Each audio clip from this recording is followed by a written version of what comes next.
He's ready. All right, call the, move the mic in. Call the Halifax Board of Selectmen meeting on Tuesday, August 24th, 2021 at 6:30 to order. The meeting is being taped by Area 58 and cast out through Zoom. Please stand for the Pledge of Allegiance. Pledge allegiance to the flag of the United States of America and to the republic for which it stands, one nation, under God, indivisible, with liberty and justice for all.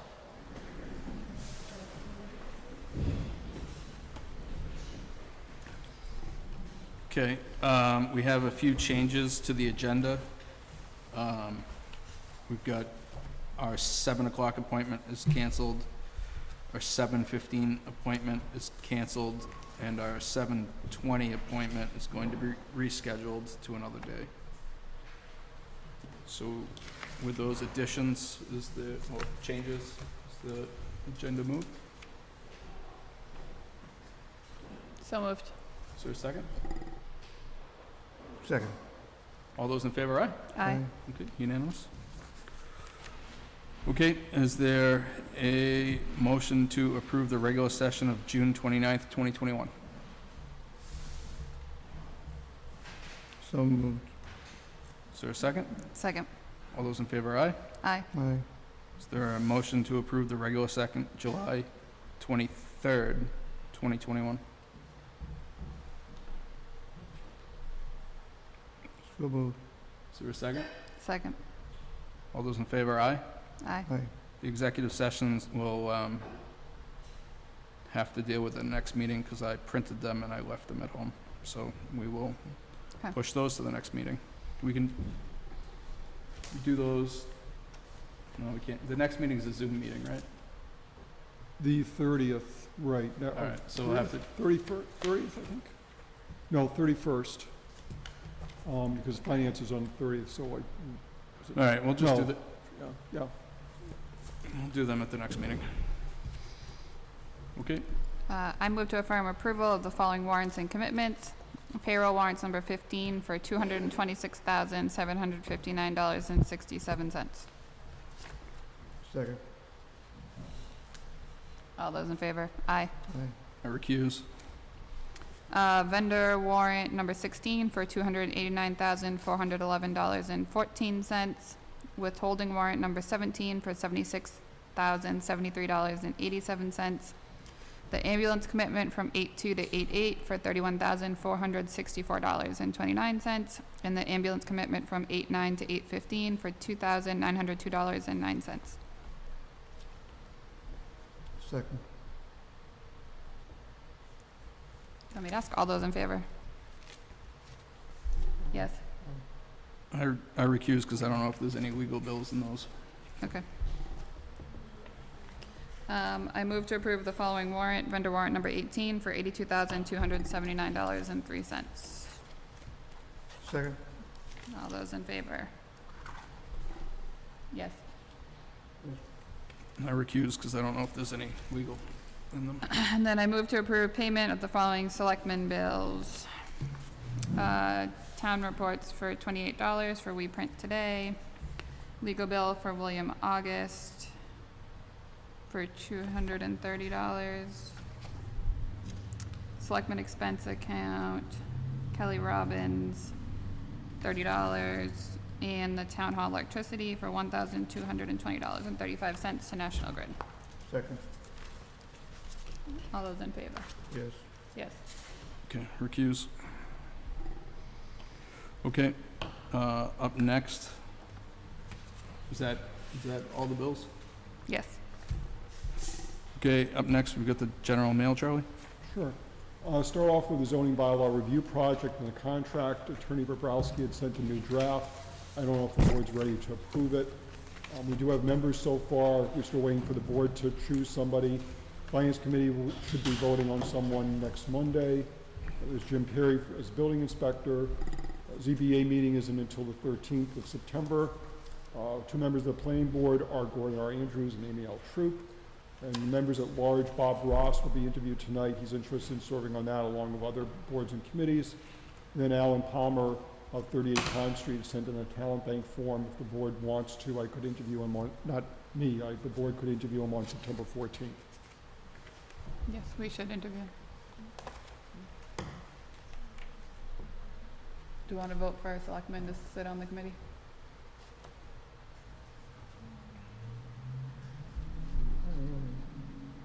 Do you want to do it? Nope. No?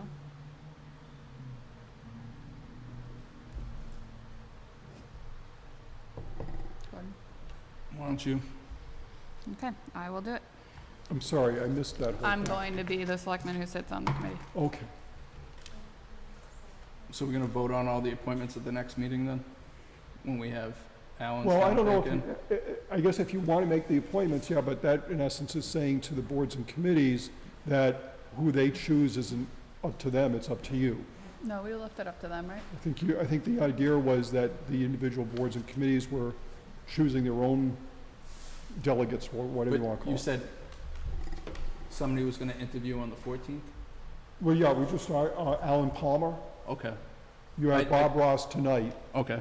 and you could appoint him if you want to tonight. He's also interested in serving other boards and committees. Yeah.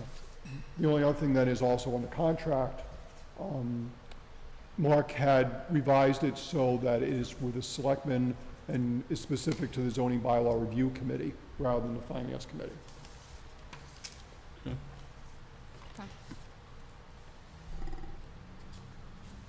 So do we need to vote on me? Well, yeah, I mean, eventually, if the idea that he's doing this project with the town, you need to vote to approve the contract, yes. How long is the term of the contract? I'm sorry, How long is the term of the contract? well, it would include all the way up until town meeting in May. In the So, sense of there were various meetings with the zoning bylaw review committee. He'd be working with them, he'd be working as part, be presenting during the planning board's public hearing, assuming sometime this spring, and then also be available for the town meeting in May, assuming that we have a proposal for that. can we vote on this on the next meeting, just because we got it today, Sure. so everyone has time to read it Sure. over, please? I'll push it off to the 30th, that's not a problem. Green Earth Cannabis Public Forum update. I have to check on, I think I'm getting confused with the 30th and 31st, It's but, the 31st. That's the Tuesday. yeah. So it is the 30th, I'll make sure of that, it's on the 31st. It will be unofficial, they didn't send out the notices, but we had held a public forum earlier in the spring that, and the requirement is only one, and that's been done. They did request to meet with the board at a meeting on September 14th to continue the discussion about the host community agreement. I can include that on the agenda if the board wishes. I'm out on that one. That's fine, you can put them on the 14th. Warrant for the special town meeting on September 8th. You have copies of the warrant. It's pretty much as it was a couple of weeks ago. I think Pam and I worked to make with town council and such to make sure that the wording was correct. I still need to write the necessary motions for some of the articles, but I'll be able to get that done. I didn't know whether, for the selectmen's articles, I didn't know whether the board wanted to tonight to sign who's making the motions at town meeting, or if it wanted to wait, for instance, on the 30th to discuss that, or wait until the board's meeting on September 8th before the town meeting to do that, or if the board wanted to discuss any of the articles.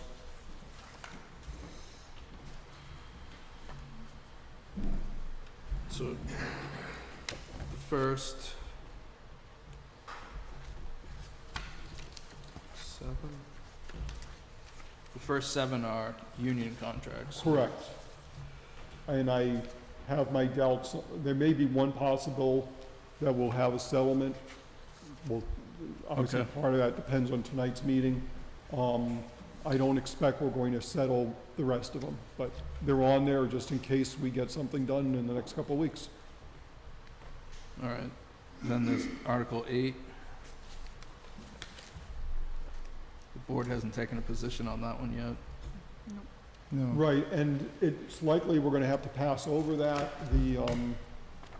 That was brought in just before the deadline for articles for submission for the town meeting, but it still requires a planning board hearing. The planning board's not scheduled a hearing on this particular article, and therefore, we won't get, in order to have a recommendation from the planning board, you have to have the hearing. In order to have the hearing, the planning board actually has to schedule and hold it, and at this point, it's impossible for them to do that. The last time they could have done it was back on Thursday. If they had decided to move things forward, maybe even have a hearing on the 8th, they could have pulled that off, but there's no chance of it now. So the proposers are going to need to, if they're still interested at the Maytown meeting, they'll have to send this back in, but only need 10 signatures, and go on from there. One question that came up, I know, is whether this properly is a zoning bylaw article. It's written as such, but the limitation under the Cannabis Control Commission and the law isn't necessarily tied into zoning. And you may want to ask town council that if these folks want to resubmit this article or something similar, whether it needs to be proposed as a general bylaw or as a zoning bylaw. Do you wish to consult with town council about that? Yes, Chairman. Well, we should see if they want to resubmit it, right? And then if they decide to resubmit it, we'll talk to town council. That's fine. So, right, this has 2 separate sections to it? No, it adds the second paragraph. Basically, the first paragraph stays as is, which is the 500-foot buffer So zone. this requires the 500-foot buffer? Yeah, there's another one that eliminates the buffer zone. Oh, There's all right. another I've article got 'em later in the confused warrant. then. Yeah. This one is to limit the number of establishments. On a practical basis, it limits it to 1, because they were limited to 20%, but round up based on the decimal, so we end up with 0.8 establishments, which rounds up to 1. So we would end up, if this passed in some form, only 1 retail establishment. Okay. So why don't we check with town council on that? Do you want to take Ashley's suggestion and wait to see if they resubmit, or do you want to get that done now? Well, Yeah, I'd assume if they get 100 signatures, they're gonna be able to get Well, 10, yeah, so I- might as well get the answer, so when they come in, that we're prepared for it. But if they vote the other way at town, So, Well, the buffer zone is an entirely different thing than the number of establishments. You can have both of those bylaws pass, you could have neither of them pass in the end. One is not dependent on the other.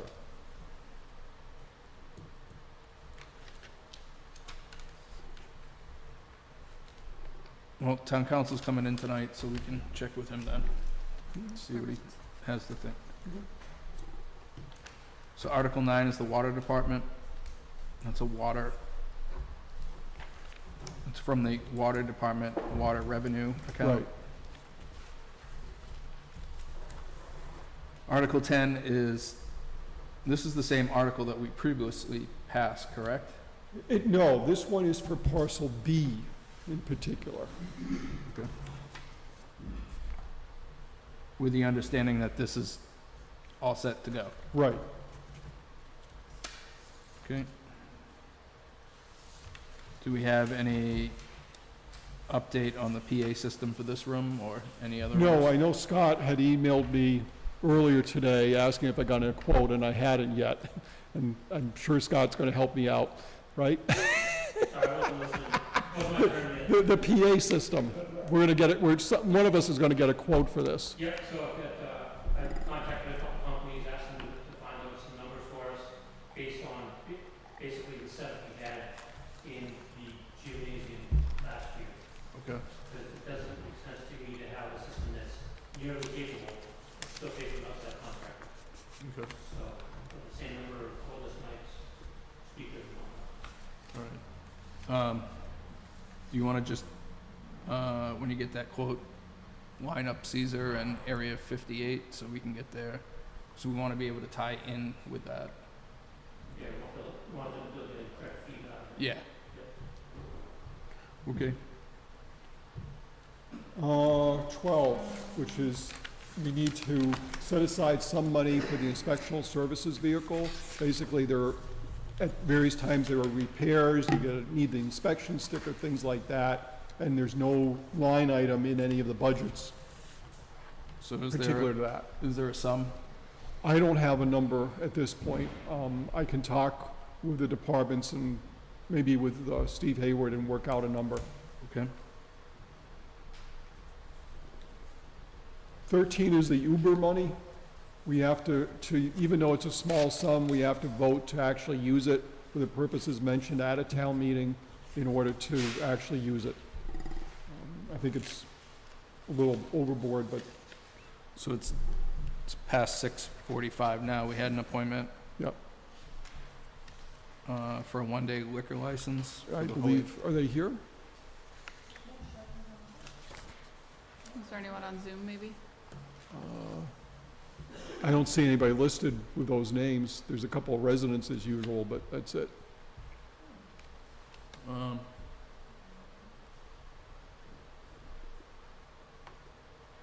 I mean, if you want to This is their annual Yeah. event. I don't see a reason not to approve it. I mean, we've never had a problem with them hosting that event before in serving alcohol. Is there a motion to approve? This is for the, now what's called the Holy Apostles Parish, as, I don't know if it's officially, I don't know if it's Harvest Fest now or Oktoberfest or whatever it is. It says Parish Fiesta. It's very generic, okay. Troy? Is this- I'll move it, but just one thing. Who's being responsible for it? I believe the people listed here for the appointment. And Ken Cordy. Is there a They've second? done it previously in the past. Yeah. We know what type of liquor they serve, if they serve The good stuff. food. The good stuff. All that. Just bear.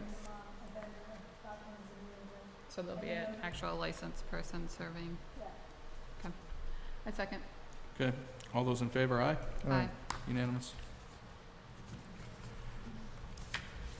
All right, and then we have 14 is the article from the police chief about the withdrawal from civil service. I know that he's been in contact with town council trying to work out the specifics of whether this is the best way of handling it. Okay. I would expect once, next week, I can be in touch with him and see, with him and with town council and see whether they want to proceed with the article or take some other option. yesterday they had the qualified immunity hearing for the first time, so I know that that was one of the things that he brought up from. Okay, 15 is the needed appropriation to fulfill our assessment for Silver Lake. The town had voted less than what Silver Lake had asked for. The other two towns voted the amounts that Silver Lake had requested, so we're obligated to come up with the money sufficient to cover the assessment, so we need to put in another 130. okay.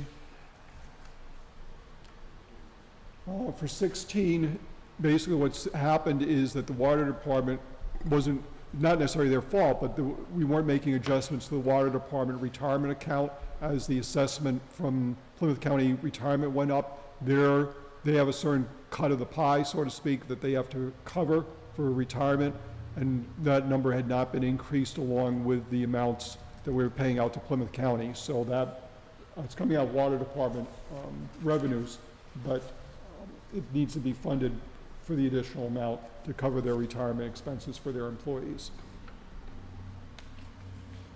17 is the other one. That's the one that would eliminate the buffer. Is this the way that it's written? That's the way it came in via the petition, so we can't change it. I know that Colonel Booth met with the planning board on Thursday. I think there was some discussion about not necessarily eliminating the buffer, but lowering the number of feet from 500 to some other feet, 300, 250, 200, whatever. I've sent him a note and said he really should be meeting again with the planning board. The hearing was held on Thursday, hearing was closed. The planning board has not made a recommendation yet on this. I said to him, if you're expecting the planning board to make a motion for you, because he's not a resident, then you need to get back to the meeting on September 2nd and work out, A, who's making a motion, and B, what the language of the motion's gonna be. because what it is a change in the zoning. The other possibility I said to him is if there's somebody from your petition, resident who wants this, who wants to make the motion, I'm happy to work with that person, but again, I gotta know whether they still want to eliminate the buffer entirety, or if they want to reduce the buffer from 500 to some other number of feet. But in terms of, if I had written this, I would have written it specific for the zoning bylaw, but that's the way the petition came in. Okay. So we've got our next appointment, I was Mr. just Ross. gonna say that.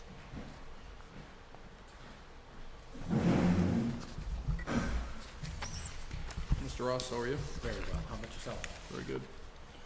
So you filled out the talent bank form and you checked off emergency management cert, municipal and school building committee, and the zoning bylaw subcommittee. I know that you spoke with the fire chief about the emergency management.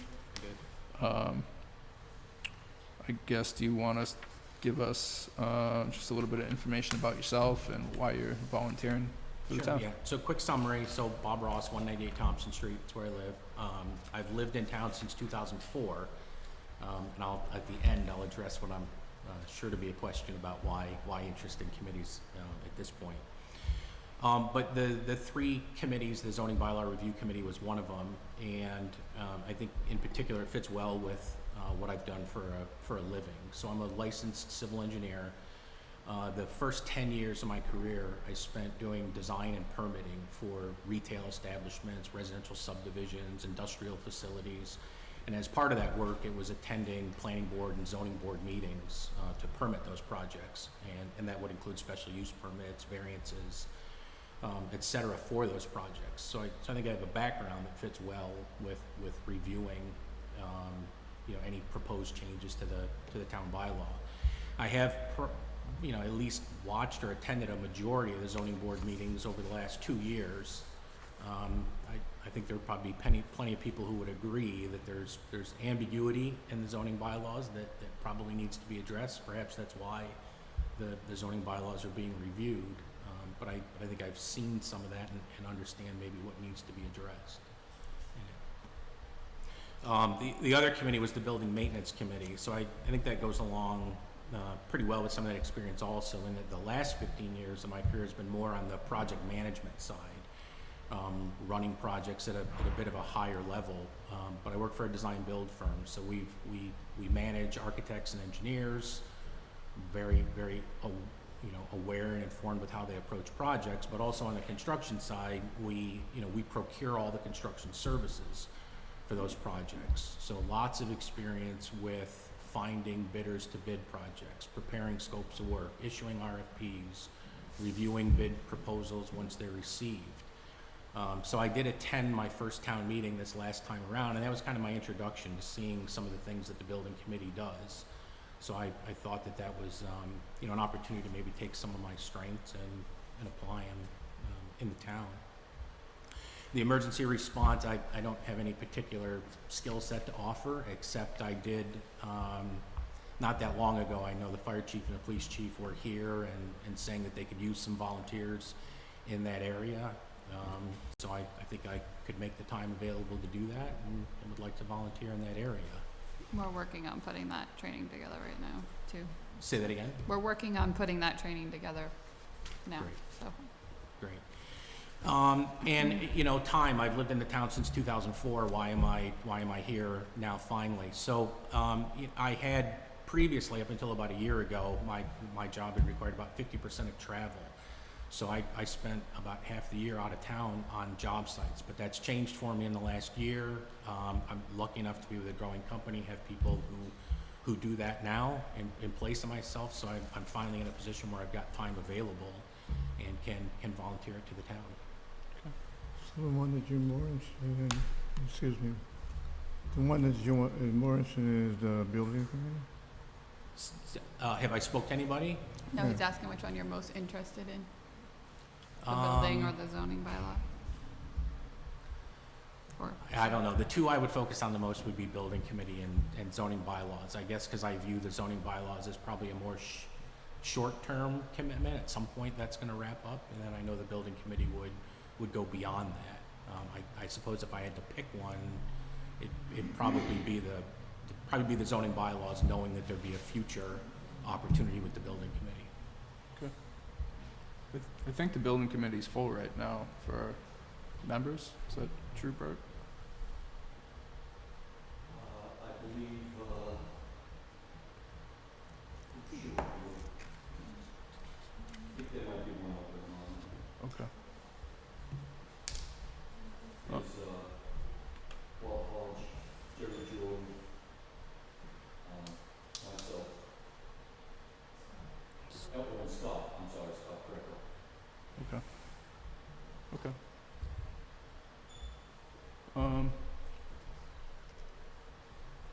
Ashley or Troy, do you have any other questions for Mr. Ross? Have you attended any of our town meetings? Have I been? Yes. Just the last one, was my first one. Okay. Is there a motion to appoint to, I motion to appoint Bob Ross to the zoning bylaws subcommittee. is there a second? Second. All those in favor, aye? Aye. Aye. Okay, it's unanimous. Charlie, is there an open spot on? On the building committee, yes, as far as I know. I think, Bob, I think I wrote you, yeah, I think it was only 4 people I gave you email addresses for, right? Correct. Yeah, so there is a spot. Okay. Is there a motion for municipal and school building committee? I just think it's stretching. Depending on when they have their meetings. At least what I saw was Tuesday at 3 o'clock, which I guess the other added benefit I have is a lot of flexibility with my schedule. So things like odd meetings during business hours will not be a problem for me to work around. Okay. The subcommittee, according to the contract, is only gonna meet 5 times. So that's a very short-term committee. Well, the committee can meet multiple times. It's just the meetings with the attorney, where he has things that he's bringing back to present. Do you think you could do both committees? I do. Especially with the amount of work that the bylaws will probably take into play. I'm confident I could. Okay. So moved. Is there a second? I second. All those in favor, aye? Aye. Against? Ashley, were you a yes? What? I Yeah, didn't, okay. sorry. All right, I unanimous. couldn't hear you. Sorry, I over this. didn't hear the vote. And then, why don't we work with the chief and get the cert, find out when the next cert one is, and then get you linked in with that. Okay. I've been working with the chief and with Tom Schindler. Yep. We're working on putting the next group together. I told the chief I would help with that, so I'll let you know when I have more update. All right, thank you very much, sir. Very good. Thank you for the opportunity. Thank you for Thank volunteering. you. Nice to meet you.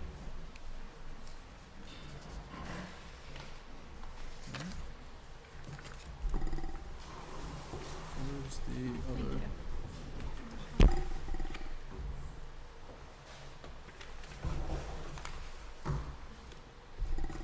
All right, and then next appointment, we've got Ivy Matheny.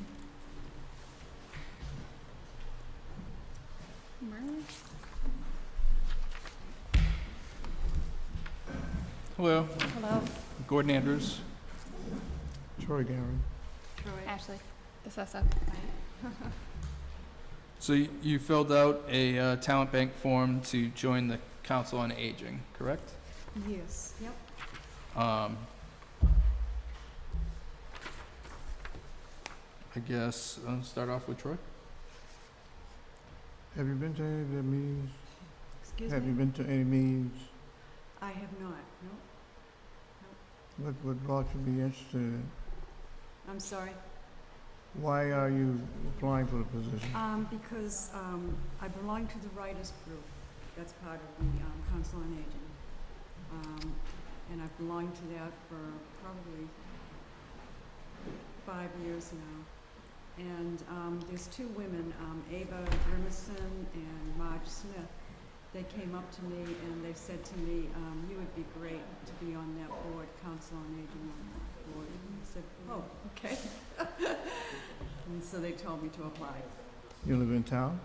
I do. How long? 25 years. So you moved in when you were 1? I was, let me see, I'm 75 now. 65. I'm only joking with you. Excuse me? He's Only joking joking. with you. Oh, Women aren't supposed to tell their age. So the one issue that we have is this committee is full right now, correct? Right, but you Yes, also yeah. have, on my list of items to discuss is the possibility of increasing the size of the Council on Aging to 7 members. Council on Aging had met last week and recommended that because she's interested, and also they may have another potential recruit. There was a question, can they work with 6 while they're waiting for something? They said, yes, it happens all the time. People resign from odd-numbered committees, and we end up with an even number until we get the vacancy filled. This is just the opposite. We're adding members, but for some period of time, we'll just end up with 6 people instead of 7. Okay. So I think there'd be 2 things. I think you want to vote tonight before you make an appointment to increase the size of the Council on Aging to 7, and then at the same time, you can make the appointment tonight. Okay. And the Council on Aging has recommended that? Yes. Darlene, do you have anything you want to say?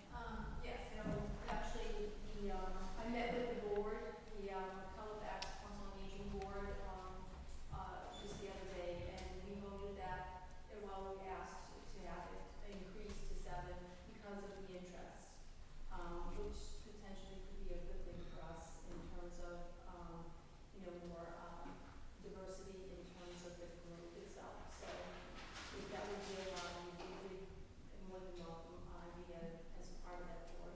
We need someone to take notes.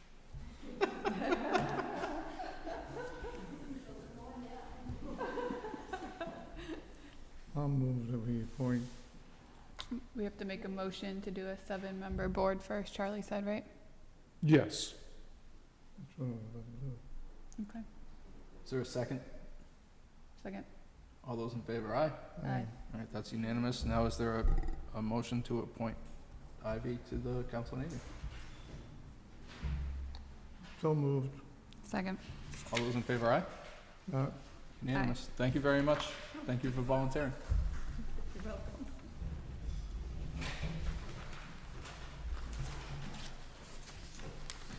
Good till 7:40 now. All right, so our 7 o'clock canceled, our 7:15 canceled, and the 7:20 is Are- postponed. Gordon, our 7:40 and 8 are here. Do you want to take it out of order and get the appointments done? And then we can get through the agenda? Ken, but I didn't think they wanted to leave. I thought they wanted to stay for the whole meeting. I'm sure they have nothing else to do. Usually we don't move up the items unless somebody else wants to come forward, Okay. but Troy, how do you feel? I don't know. We have the director of the Council on Aging here right now. She feels comfortable with it. So I would favor her vote. Do you want to move up the appointment times, or do you want to? Oh, yes. If we have nothing in between. Well, we had 3 cancel, so our 2 later ones are already here. We've got to fill the void with something. I'm sorry? We've got to fill the void with something. Well, I'm not singing and dancing for you, but we still got stuff to do on the mail list. I vote the sing and dance. You'll regret it, I'll tell you. You want to really finish the meeting fast. Well, why don't we do the next 2 articles, and then we'll. For 18, I need to talk to Jim Perry a little bit more and work out the necessary appropriation for the secretary for the Conservation Commission. Since that's been spun off, we had someone combined working Concom and building.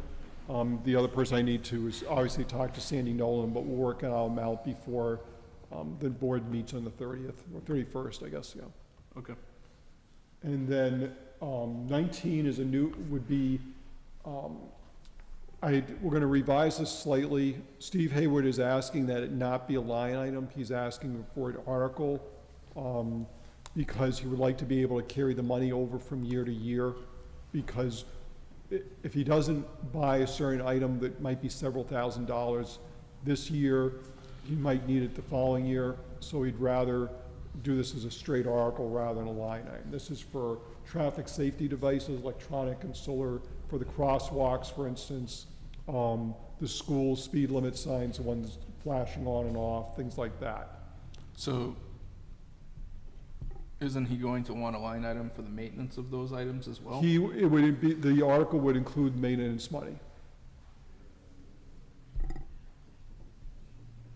Okay.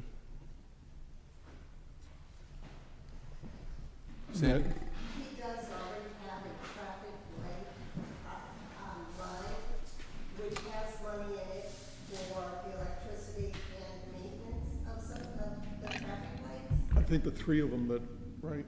Right, but it also was used to fix the school traffic lights if there was a problem on those as well. So he does have some maintenance already, and it was my suggestion that he do the rest as an article, and when he goes in front of town meeting, just tell him what project he's working on that year. Okay. Because if he finds it for less money or something, if it stays in the article, it helps. Okay. All right, that's the articles then. Bert, when do you want to go? We just went through them. Is there any questions that you have on? Yeah, I got Charlie's email, today, so, yeah, we can go through it, either, just look at it before. Well, yeah, I'd asked Bert if he wanted to put together a date and time for a pre-town meeting. Normally, we would have him, the town clerk, obviously any members of the board, someone from finance, town accountant, myself, town council. Okay. So I'll trade dates and times with him based, yeah. Yeah.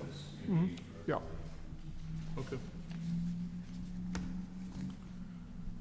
But Charlie, don't start the day of. No, we usually do it the week before, because basically, if there's a situation that we still need to correct something between, let's say, September 1st and September 8th, then we have time to do so, rather than waiting till the last minute, let's say 5 o'clock on September 8th, and we meet, and we say, well, we're missing this information. Well, we only got another couple hours to get it done, so. Okay, that's fine. Or, for instance, town council says, well, yeah, these motions here, you really need to make a change here. It's a lot easier making the change with several days available.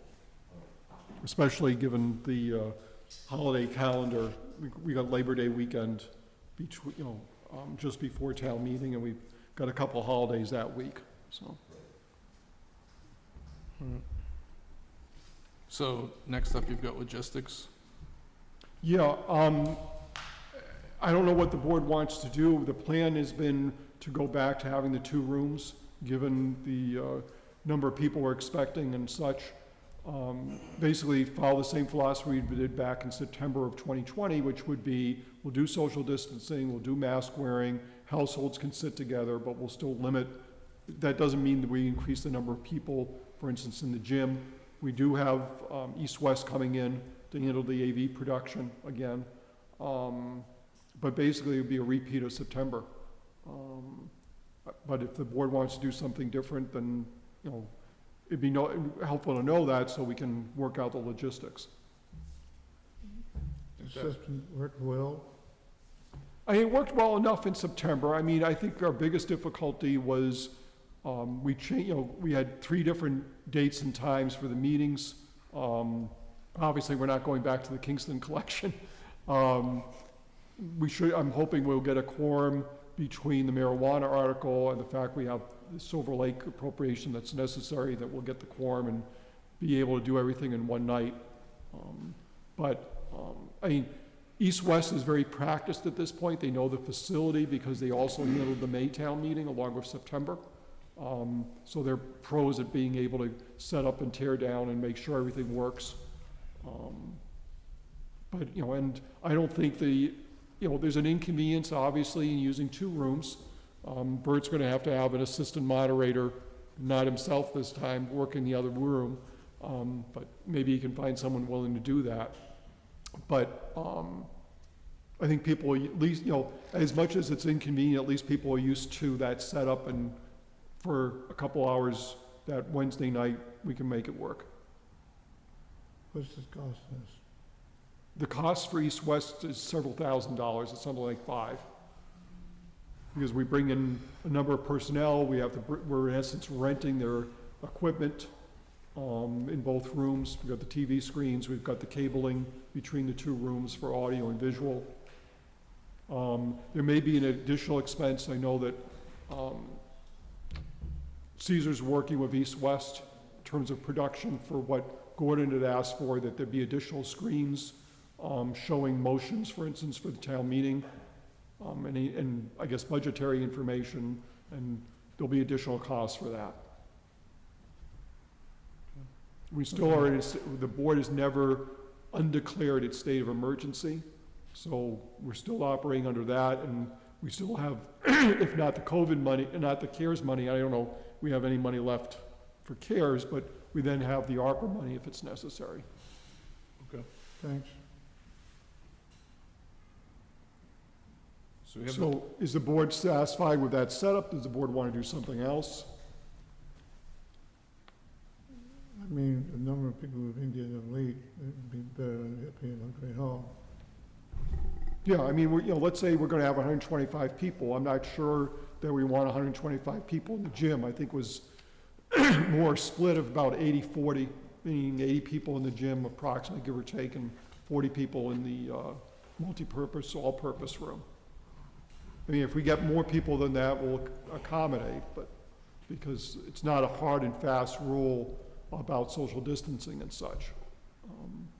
Would have been more so in September or even May, but there's no requirements right now for that. I would strongly recommend, however, that, I know that we can make it a requirement, but I certainly would be urging very, very strongly that anybody attending the meeting wear a mask unless there is a medical reason not to. That was my next question. Pardon? That was my next question. But, you know, Thanks. I mean, right now, under OSHA standards, their recommendation is, in fact, even in this space right now, because we're a high transmission county, that we should be wearing masks. And given the number of people associated with a meeting, it doesn't help. It's gonna be a bigger problem if, we're not Sturgis, but we don't need to make it a super spreader event. All right. We're also visiting the school, and there's a mandate in place by DESI now, so. Okay. Next So up, I'm gonna go ahead based on the outline I provided the board tonight. Yes? Yes. Yes. yeah. Okay, thanks. The lease agreement for water department facility, for the water department to use the singular facilities, I'm waiting for counsel on that. So I have a question on that. Yeah, Does Singular lease the space from us to begin Yes. with? Okay. so we'll sublease from them on their lease from us. That'll be Okay. for $1 a year.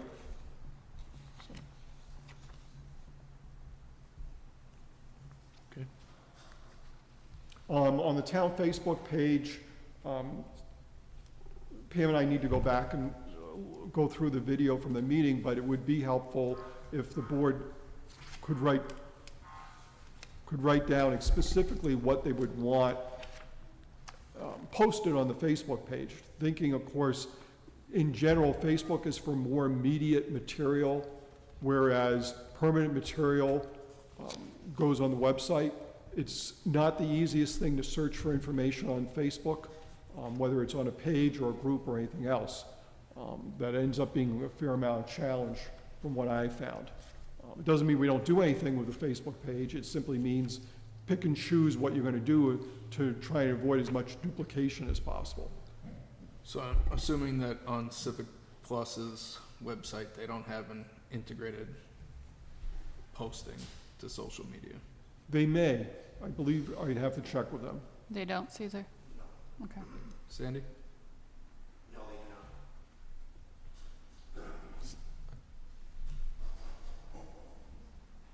not. I thought you, But, if the board can think about it again, whether it's on the 31st or on the 14th, you can put something together basically of, here's the page, here's what it's gonna include, here's what it's not gonna include. The board had looked at this, received the social media policy a couple of weeks ago, the draft. I don't know if the board wants to approve it tonight or continue reviewing it. I did note that under 2.2 and 2.7, I'm recommending that people who are posting on there, meaning moderators for the town, folks who are authorized to put posts up on Facebook pages, whether it's for the departments or the general page, have the ability to turn comments off. That way that person doesn't have, or the moderator for that page doesn't have to worry about, because the picking and choosing if there is a comment to be deleted. And the reason for that is, as I mentioned in the proposed policy, it's very, we are in dangerous ground picking and choosing which comments to allow or not allow, because the First Amendment rights are the equivalent. If you turn comments off for everybody, that doesn't eliminate their ability to say anything they want any place other than that they want.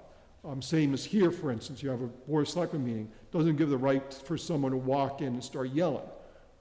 Same thing with a Facebook page run by a town government. Certainly a town government has a right to post, but so does anybody else, in the sense of if they want it to on their own page post, they're welcome to do so.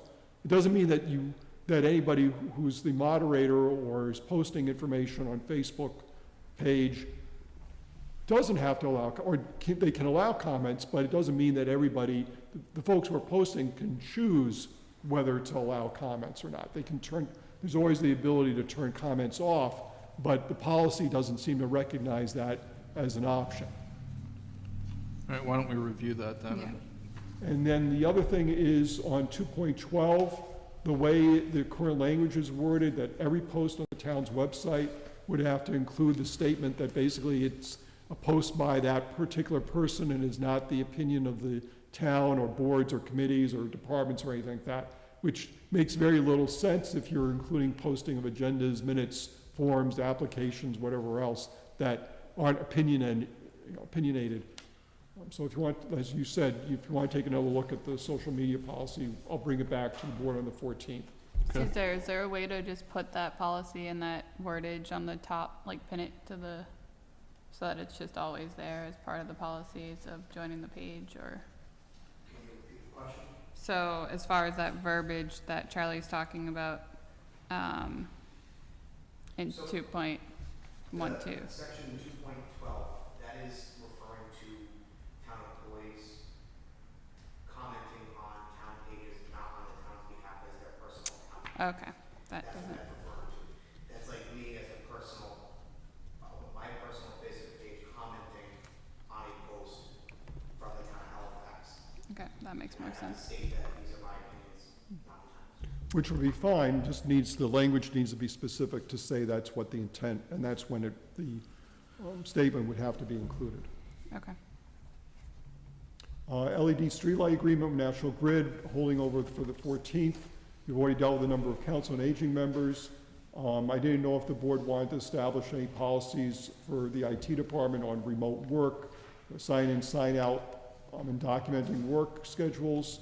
I didn't know if the board wanted to carry this over to the 14th or some other time. what's the process with all of our employees right now? Well, right now, you're not allowing remote work, for instance. Obviously, with IT, to some extent, you need to do so, as an example. I'm talking about the signing in, signing out, documenting work, all that stuff. Right, well, most of the departments have somebody on site who in fact is supervising on an active basis. So for instance, let's say it's in the treasurer collector's office. You've got Pam Aducci as a department head. She has the ability to know what these people are doing, in fact, is giving assignments to these people, the assistant treasurer, assistant collector, et cetera. There's not a setup like that right now with IT.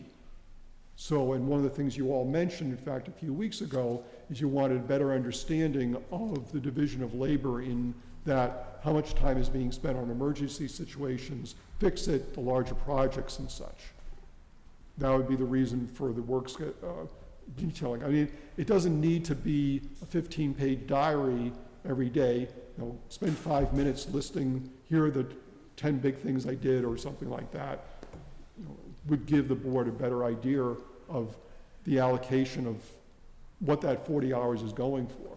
For the remote work, you need to have, you know, if you're going to have a specific schedule for the week, but leave some float time to handle overnights, to handle weekends and such, so that remote work is done during those times, that's fine, but just set that policy up so that both the specialist knows about it, but everybody else does, in that people will know, okay, we can expect Caesar to be here or the IT specialist to be here during certain hours on certain days. Right now, there's not a set schedule. Pretty much everybody else has a set schedule. But everyone knows that could change at any time too. Because Right. if he's supposed to be here 9 to 2 and the phone lines or something Right. goes down at the library or And- police station. And that's understandable, but right now, there's nothing. There's no standard schedule. I don't have any major issues with it, Charlie, except for, I don't like the idea of trying to micromanage people in their position. They're there for a reason, and if this probably supersedes something that they already have established that's working, I mean, it's up to the board as to what they want to do. If they don't want a set schedule, then that's fine. We just, you know, but for instance, signing in and signing out, similarly for the department heads, if it's, whether it's Steve Hayward or whether it's Susan Lawless, they know when their people are coming in and going out.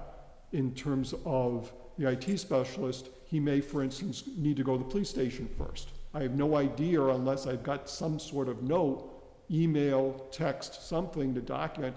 I arrived at the police station at 9:30 today, and that's where my workday. Right, but if you turn that in at the end of the day, Well, as long as there's something, as long as there's a document trail to follow, because I'm signing timesheets, or the board's gonna sign timesheets. so where he doesn't really have a department head and he has no people who work under him, how do the department head document their hours right now? For who? For any department head? the ones that are floating. The ones that are here now. Well, the department heads are exempt from overtime. So they're, on their basis, unless the board's gonna start saying, you need to document your time, and it can, you're probably moving towards making them non-exempt employees, in which case you're gonna start paying overtime for working more than 40 hours a week. There's a trust issue obviously involved, obviously for not the elected, but for the appointed department heads or hired department heads, that they are working 40 hours a week. For instance, if Bob Valeri, is working with the Board of Health, the Board of Health is trusting that Bob is working 40 hours a week. If they have a reason to believe he isn't, then they need to be working with Bob to determine a way of verifying that. But does With the Bob- IT specialist, Bob, do nominally. you document every time you leave the office to go do something? Do I document every time I leave? Yes, to go do an inspection or, yeah. Yeah, you guys don't want how many hours I've done. So, But I mean, nominally, unless the board's taking over, in fact, as having Caesar report to you, which is perfectly fine, nominally Caesar has been reporting to me. So that's the problem for me right now, is that I don't have the necessary document trail to show what hours he's working. If the board wants to take that on, by all means, you're welcome to do that. But whether it's the board, and the board's gonna be signing that timesheet saying, yes, those are the hours he worked, or it's gonna be me, either way, we're signing that on penalties of perjury. So, work out among yourselves how you want to make sure that if someone asks that question, you've got a document trail showing that. Or you're willing to basically say, yep, I signed that timesheet. No, I didn't know when he was working, but I signed that timesheet anyway. I mean, we're gonna be going off of his word anyways, right? Well, again, this is, you can, for instance, let's say it's today. He wrote that he was coming in, I believe, at 11, or I don't know if it was yesterday or today. And so we had a text from him showing, and he showed up. I saw him visually in corporal form that he was here at work at that hour. So I can verify that he was here at a certain hour. Can I verify that he was working every single minute since then? No, I can't, because I don't have eyes on the prize there. But there is always a certain, in that sense, unless you're going to have a situation that every single move he makes is going to be documented, again, this goes back to having that, 5 minutes of saying what he's been doing. You've got some backup to follow that you've got to rely on to show what he was doing, that he was working those hours. Shelley, we had a policy out for people wearing masks coming into the building. If they're working from home, they're supposed to notify what work they're doing. Isn't that already in place? No, because we eliminated the work from home back in June. He's the only one, as far as I know right now, who on a regular basis is doing remote work. Well, why do we have to encompass everybody? Can we just, in job description, put that in as part of the reason? Well, because his work is of a nature that's different from most everybody else's, in that, A, the work can occur on a weekend, it can occur at night. In general, most people's work schedule is fairly regular. I mean, someone in the assessor's office works 8 to 4 or 7 to 4, Monday through Thursday. Done. It's on the schedule. With Caesar or the IT specialist, we know that's necessarily not going to happen, but at least there's a starting point that we say, okay, it was supposed to be 8 to 4 today, it isn't. But here's why. But again, what I'm trying to point out is that if the town is challenged for some reason on his hours, that we've got a document trail to back it up. And if the board wants to take that on and be the one signing that timesheet, I'm fine with that. I got no problem with that.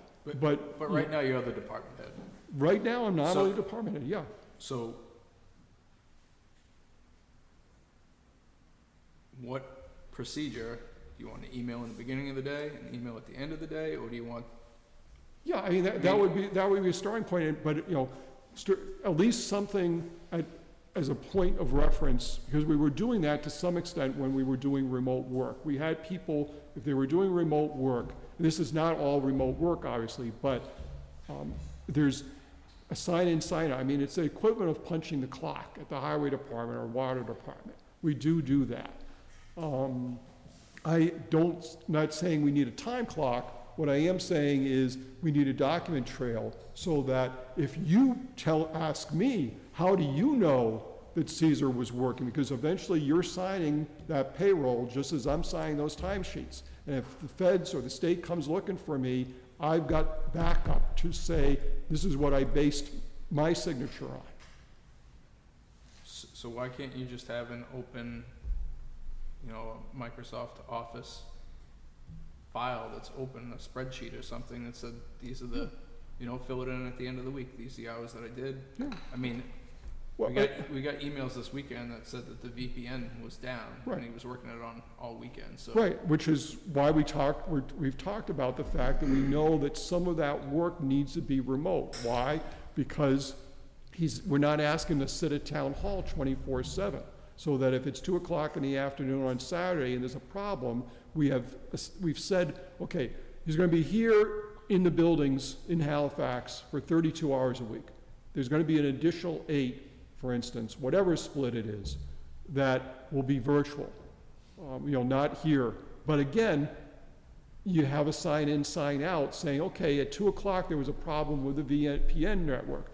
I signed in, I worked on it for 90 minutes, I'm out at 3:30.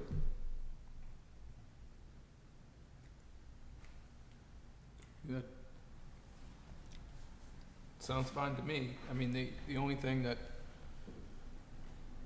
I was concerned about was having a schedule that you know that you have IT support here. So Mhm. if there needs to be some, if you have somebody that's working the weekends, they're not scheduled to work the weekends. There's gotta be some, Flexibility. yeah, Right, which is again, why we're talking about saying there's a regular schedule of, let's say, 32 hours, 30 hours, pick a number, and then the rest is irregular. Whether it's here or whether, because he works past What a if he certain can't time. hold to that? What if there's an emergency and he works on it all day, Saturday and Sunday? Then we're gonna have to work backwards. Either you're gonna have to pay him overtime, or you're going to have to work back, and say, okay, we've got a certain budget, and he's gonna work fewer hours the following week. We don't have money in the budget specifically for overtime, which is, that's why you have that balance. I mean, I'm happy to follow the board's direction, whatever the board wants to do. I think it makes sense to have a set schedule that you know that somebody's going to be here, that it's not going to be emergency hours. But I think the reason that we were asking the questions about what projects are there, how many devices, how many users, I think there needs to be a reason why we say 32 hours of regular time versus 20. So I have no problem with you as the department head saying that this is the way that I want to see the hours recorded. I think that that's okay. The beginning of the day, you send an email. The end of the day, you send an email. And then on Friday night at 2 a.m., when the VPN goes down and he responds to it, there needs to be some sort of agreement and compensation if he's actually working on it at 2 o'clock in the morning and stays up all night and stays up till 11 and gets it fixed. Because I really don't think that that's what the position is really set up for. But that's the role that's being done right now. So there needs to be some sort of agreement, whatever that is, on the hours and what days. I think that discussion should take place between the two of you and then come back and. Okay, I'll do that.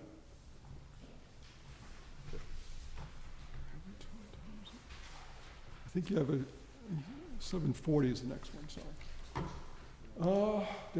Traffic safety account, just obviously that's a little more detail about what Steve was indicating, what he wanted to be able to cover. Proposed Brockton Resource Management Plan for Monpont Pond. The deadline for comments was Monday. I'll continue to monitor anything that comes from Brockton as a result of the work they're doing. 715 Old Plymouth Street, that's sort of gotten shunted aside given everything else going on, but I will send a certified letter to them this week that says they'll have another 10 days to get everything corrected, or to meet with, set up an agenda appointment with the board, at which time, after 10 days, unless they've done one of those two things, then the fines would start on a daily basis. And then, obviously, if the board meets with them and there's no success on the 14th, then the board can start the fines at that point. For COVID policies, I don't know if the board wanted to discuss the policies on masks in municipal buildings. Obviously, with the schools, that got decided earlier this morning by the state. Policies about testing and policies about vaccination. Obviously, we're not talking about visitors on testing and vaccination, but in terms of employees, whether the board wanted to do a testing program, whether it wanted to do a vaccination program, whether it wanted to establish particular policies. For instance, I know some communities, they might say, we're not requiring vaccination, but if you're not vaccinated, we want to do a test once a week, twice a week, whatever. Boston obviously went to, I believe, vaccination or you're not there situation. Boston is not Halifax and vice versa, but I don't know if the board wanted to consider any of the options available. You might want to talk to Bob Valeri at all about it. I don't know if I want to get too radical with it. It's just recently, a police officer arrested an individual in the store that doesn't wear a mask. This man's been asking to wear a mask. Are we going to go that deep? I'm sorry? Are you gonna go as deep as what, having them arrested if they're gonna walk in the No. building? I don't think so. I mean, but we had a mask policy for this building, for other municipal buildings for approximately a year. We opened back up in June of 2020. We had a mask policy for people working in the building and visiting the building. We kept that in place for a year. Our number, the counts both for Massachusetts and for this community are back to where we were last spring. If the board wants to say we don't feel that a mask policy is necessary in terms of mandatory for visitors and staff, then that's fine. That's the board's decision to make. But the board probably should indicate why it's doing that, in that the data is worse now than it was when we eliminated the mask policy in June. I asked Bob to be here because they talked about it at the last Board of Health meeting. Do you want to go over what your board decided? Bob, do you mind going to the mic so they...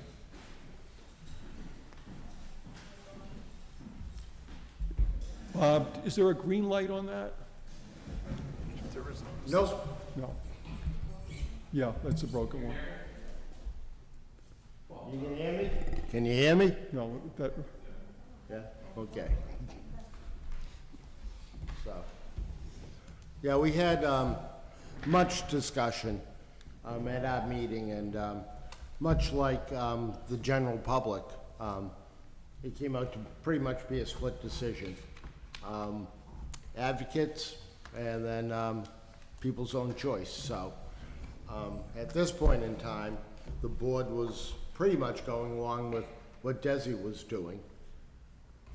But Desi changed their mind this morning. So, as changes all the time with what we deal with in COVID here. So, we know we have a unique school situation in that all of our, children there are not vaccinated, can't be, and they'll have to follow a different policy. What we would do as a town, as far as municipal building goes, the board gave, their decision, and believe that it was played out at this point for, And let it be personal choice? Exactly. So, I mean, we had it in place. It worked effectively. Well, by worked effectively, I didn't see any detrimental effects from the masking part. If I'm gonna ask the students in the school to wear a mask, do we lead by example, or do we not? That didn't come up at our board meeting. That's something that I would propose to you.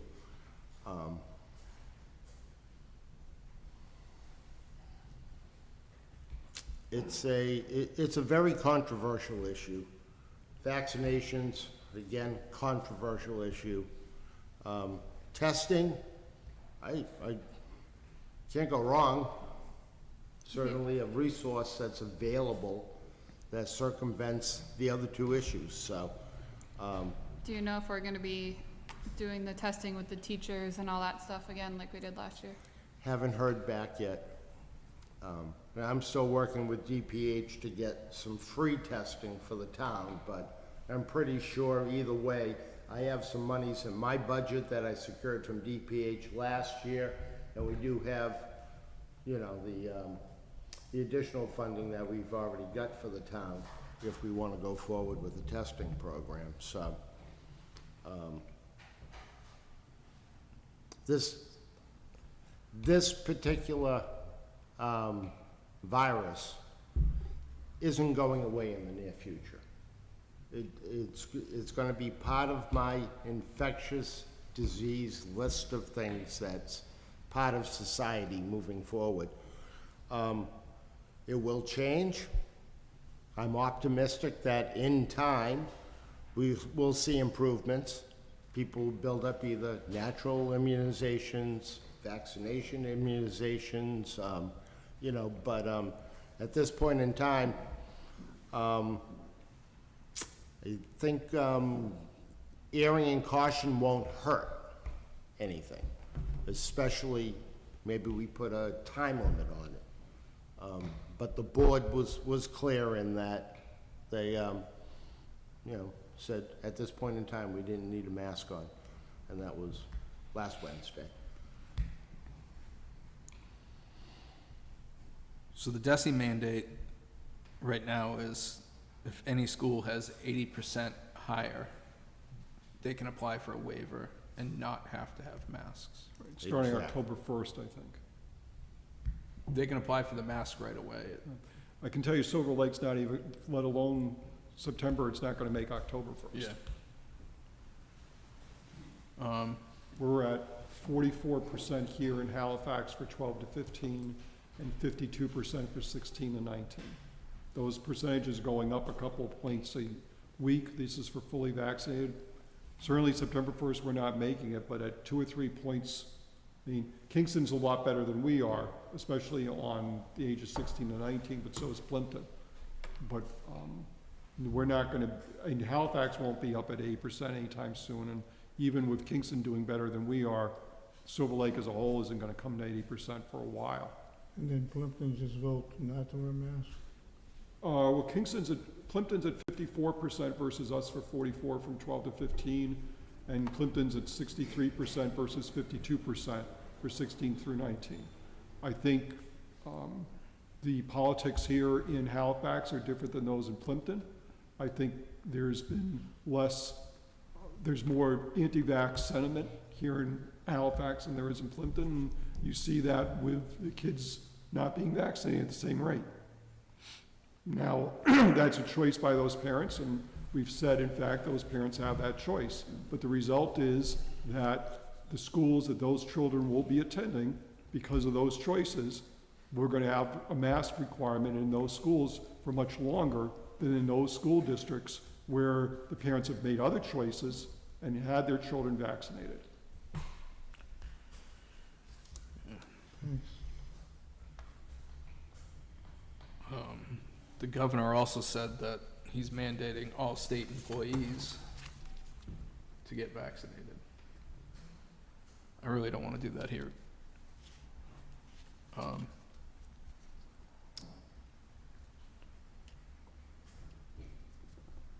All the precautions that Scott implemented last year, do you think that we should be fogging the buildings again and all those things, or no? Personally, I don't think that, we need to fog, at this point in time. As long as people are responsible. I mean, I pick up my spray bottle, my sanitizer bottle, I spray the paper towel, and I wipe down the doorknob a couple of times a day. I mean, or I'll wipe down my desk. It's nothing that's an inconvenience. The supplies are available to us. The responsibility of each individual for both themselves and for society, and some common sense can go a long way and probably save, having to fog at this point in time. Could it turn into that? Absolutely. But for right now, let's all just do our own part. So what about people coming into the building?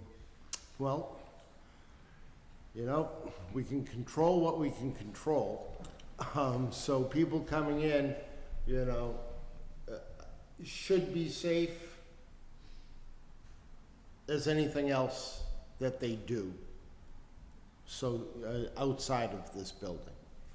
I mean, our building's not crazy busy. We're not talking Boston. We're a totally different demographic, but,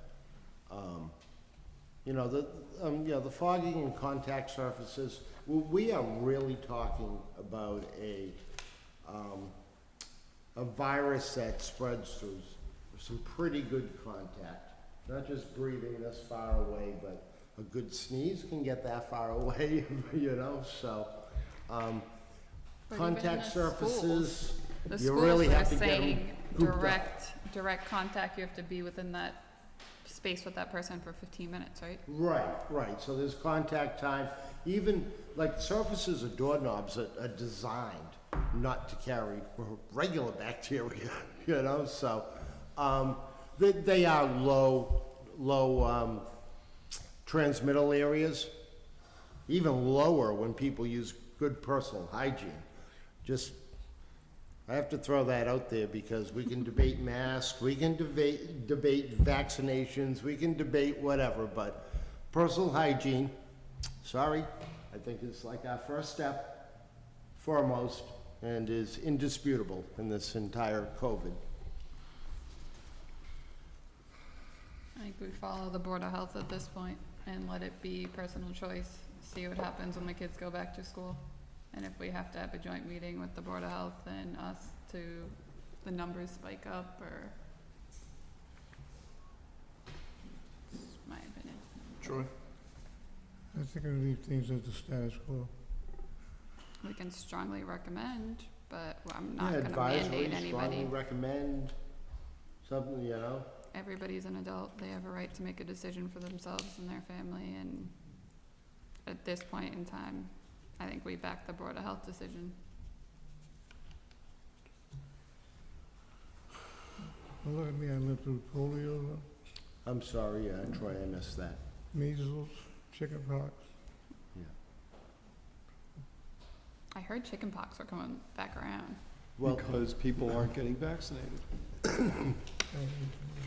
there's, you know, diseases that have been eradicated and certain ones that are making a resurgence. And epidemiology tells us the tale as to why they're making a comeback. And then, you know, part of, so I do the health job, but I also get a lot of epidemiology information from the state. And the state did say today, and they're looking to come out with information, that unvaccinated people tend to be 30 times more likely to, you know, get to the disease, and 4 times more likely to die. So, again, those are only numbers based off of what they currently have and what they've been tracking. So, but that was from the state. So, you know, the vaccination preference is each individual's freedom, absolutely. But also have to use that word that I used earlier, with freedom comes responsibility. So, So for testing for employees right now, what's available? on hand, to the best of my knowledge, 0. Does the fire department have any? Not to my knowledge. He was working on it. We were gonna try to Who's obtain working them on back it? in Right. July, and we said, let's hold off just in case. And I'm still trying to get mine from DPH. So, So and how one about- of the things too is like, so if we do testing, will it be the town testing? Or are you gonna trust the test results of somebody who tests at home? Because now there's home tests that are totally available, that technically they're supposed to either report to the Board of Health or to Maven, so that epidemiology can track what's going on, as home testing seems to be making a surge, you know, just for, it's easier, it's available, and people might want to test more often, so. If we're gonna talk about testing, I think we have to talk about all the different areas of testing also. Right. Thanks. I thought the way the fire department handled it worked well for the town. I think it was spot on. I So- can't say enough about how they handled that. So I think if we're gonna start testing again, I would ask that you get the kits that you guys Yep, you know, the worked Bidex, before, yeah. absolutely. And, you know, if anybody feels sick, then they shouldn't be coming to work. Right. Well, that was the original policy that we came out with. When you're sick, you're sick. Or if And you you- and come you- in contact with somebody, Right. even if you're vaccinated, you don't get to walk in without a mask and still know. work. Okay. Thanks, Bob. Hope I didn't add more confusion, but it's Gloom and also, doom. I'm sure this is the first of many conversations we're gonna have, so. well, you know, we did, for a long period of time, every Thursday afternoon, have a COVID meeting, and, you know, if that's the point that it comes to, I'm more than happy to, you know, but between Chief Viveros and Chief Charlie, and the board, that kind of communication was really vital to, I think, as us, you know, putting a dent in what was a bad situation, but may have been quite worse. So the ability for us to be able to just, you know, keep this line of communication as things change, I think is going to be vital to our success. All right. Thank you, Bob. So you got a 7:40. Okay. 7:40. Scott? Scott?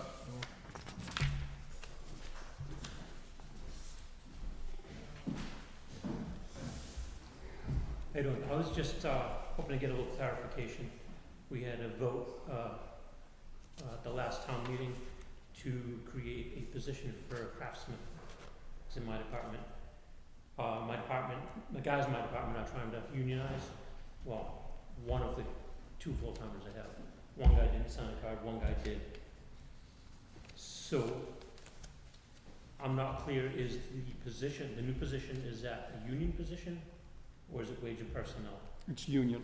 Not the one, the reason for the wage and personnel position is in case we don't have a union that covers the municipal and school building committee employees. Okay. Right now, the union is recognized as covering municipal and school building employees. Doesn't matter, outside of yourself, all employees in that department, who are field employees. Susan Johnson, for instance, is not. Right. But all the field employees are covered by the union contract, not wage and personnel. If for some reason the union contract doesn't exist, at some point in the future the union dissolves, whatever happens, Okay. then we can fall back to wage and personnel. They would be wage and personnel employees, and then that position can be filled on wage and personnel. But right now, it's a union position Okay. with the same title, but in the sense of, so we have it both ways, in the sense of if it's a union position, because we have a union that covers that position,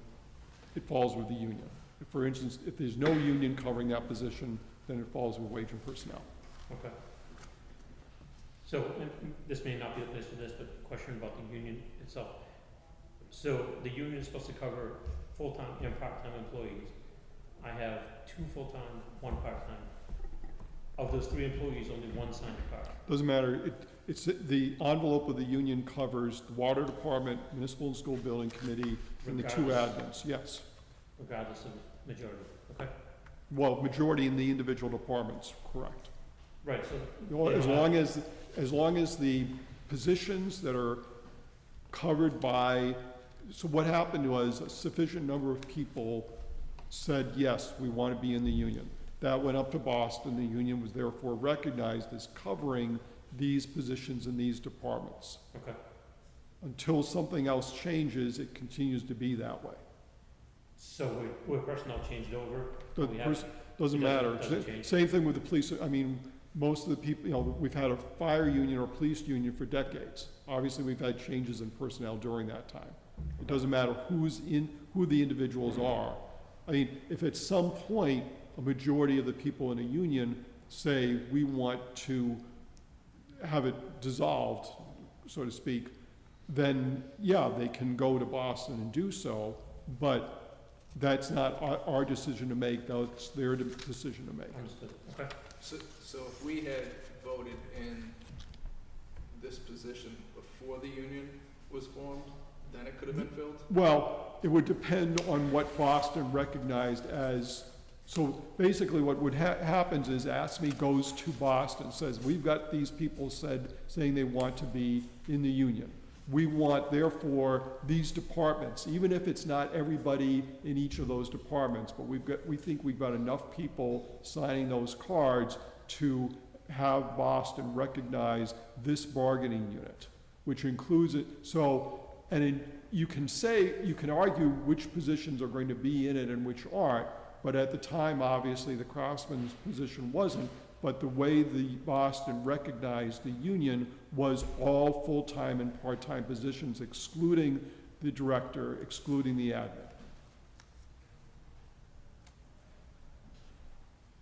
admin. If, getting more into detail, I'd have to probably, because we get into specifics, I think I would want to go into executive session. Because I'm just explaining mechanics here that cover all the unions, not just that one. Right, yep, I knew it would be dicey. Okay, thanks. Thank you. Thanks, Scott.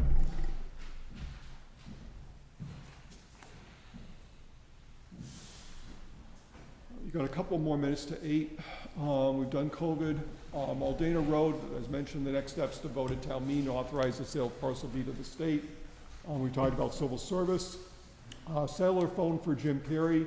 I agree with IT's recommendation for a phone for the building inspector, but the board also needs to establish a policy, and I don't mean tonight, for which positions need a cell phone and the extent of the plans for those phones, whether it's simply a call, phone with text, or also include data, because I think we have possibly situations where we need somebody needs a phone, they're out in the field, there's no question about that. Let's say Jim's out doing a building inspection, and he's not here in the building. Well, somebody, staff member here needs to be able to give him a call and say, we've got something happening, or can you give me a call, come by when you're available, or something like that. That's an easy one. The question is, for instance, does he need data out there? I'm not saying he does or he doesn't, but not necessarily everybody who's carrying a phone needs a data plan in addition to having the phone, which is there because we want to be able to reach out to them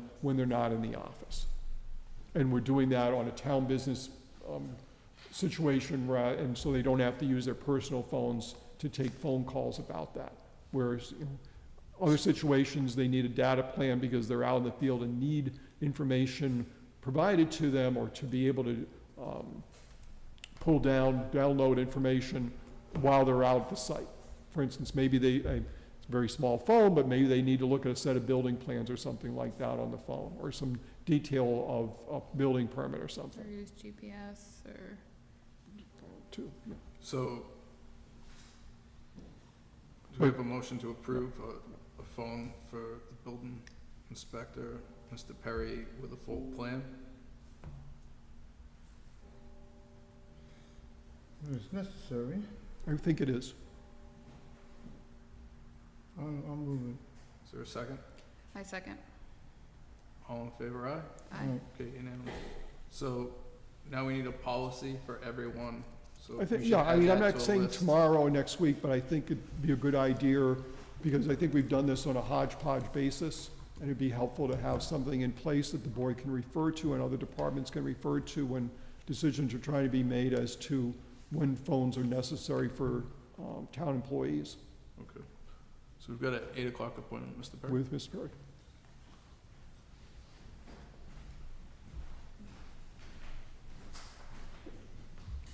So where this is covering the building inspector, I'm gonna recuse myself right now for the roles and responsibilities.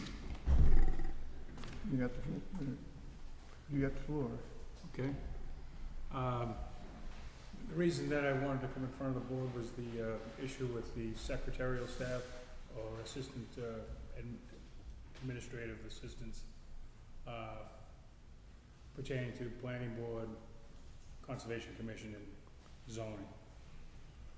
I understand that the planning board has come in front of your board to remove the, They moved it to the next meeting. they moved it already. Well, no, they postponed their meeting They with the board postponed to a it to the next future meeting. meeting. But yeah, I think that's their That's intent. the intent is But to, they're, I think, coming back, let's say on the 14th, to talk to the board about that.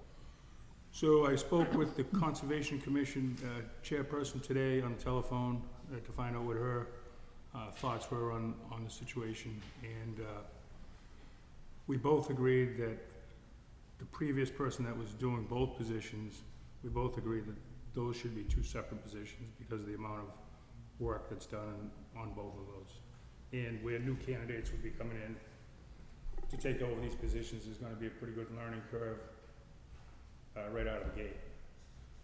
So, we were on agreement with that, and she was also leaning toward, also taking the conservation, assistant and placing that under their purview as well. They have a meeting tonight, I believe, and she was going to pull her board. She gonna be here tonight? I think they have a meeting down the hall. And as far as the zoning, where I'm the zoning enforcement officer, I think it makes sense to keep that within my jurisdiction. But certainly, it's up to whatever you guys wanna do. So you wanna have a separate secretary for conservation and building Yes, and keep zoning under the purview of building, but let conservation and planning be in charge of their own? yes. Just wanna make sure I heard all that right. Where do you plan on getting the money for all these positions? Excuse me? Where do you plan on getting the money for these positions? Well, they're already funded through other means, and that would be something that would have to work out with the town administrator.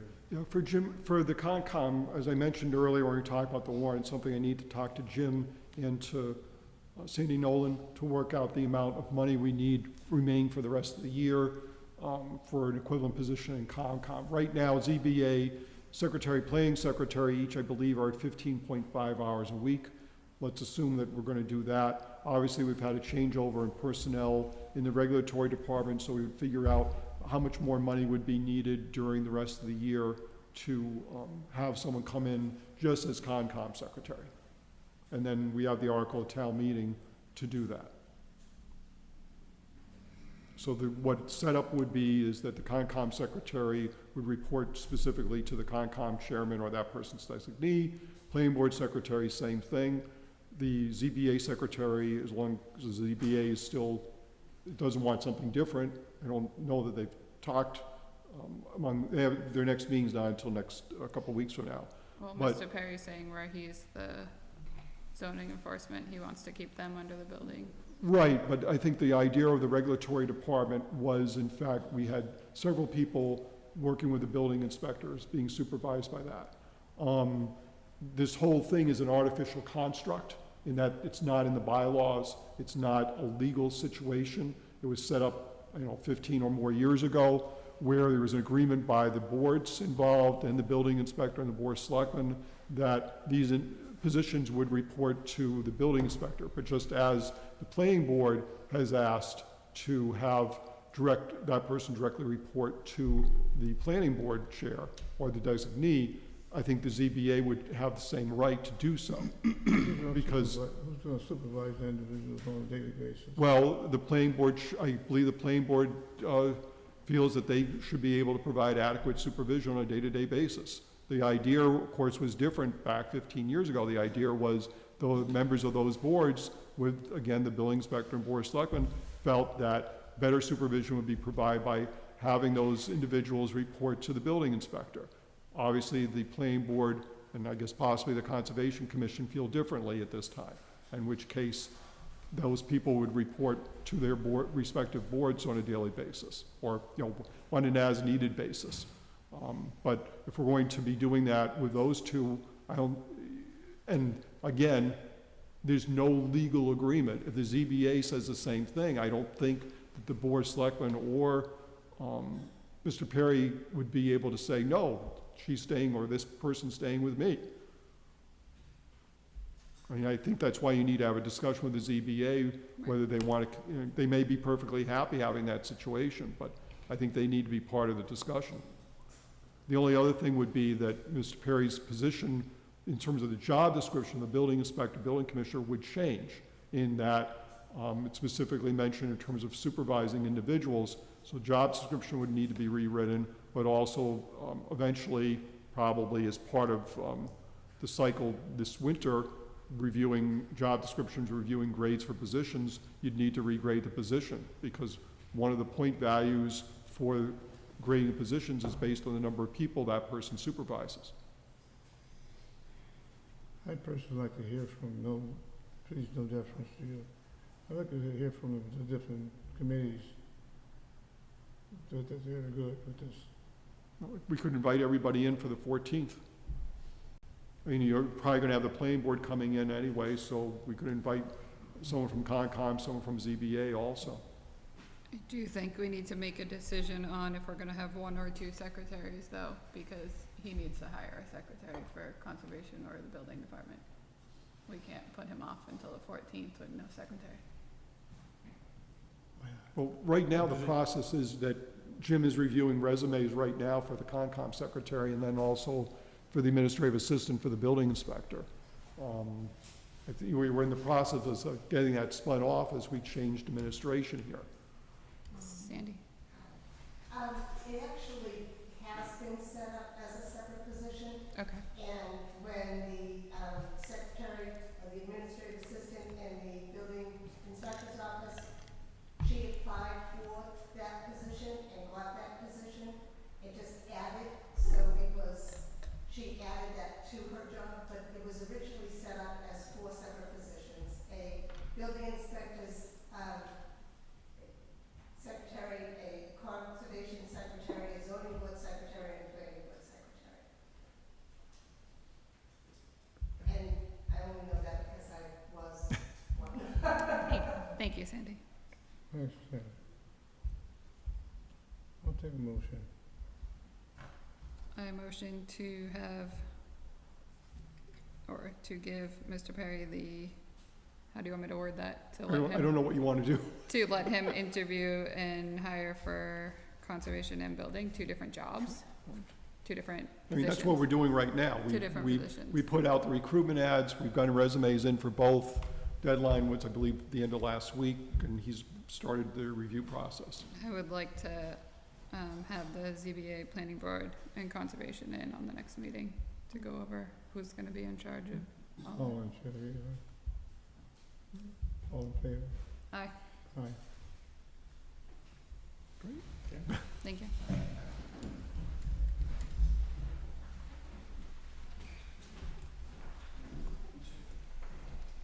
Let's see, where are we? The accident on the tennis court. Yes, just we had one back in May, but it didn't get reported to the Selectmen's office until a couple of weeks ago through the school. We forwarded the information to Maya, so that's getting done. I have to go out and take some pictures, but we'll look.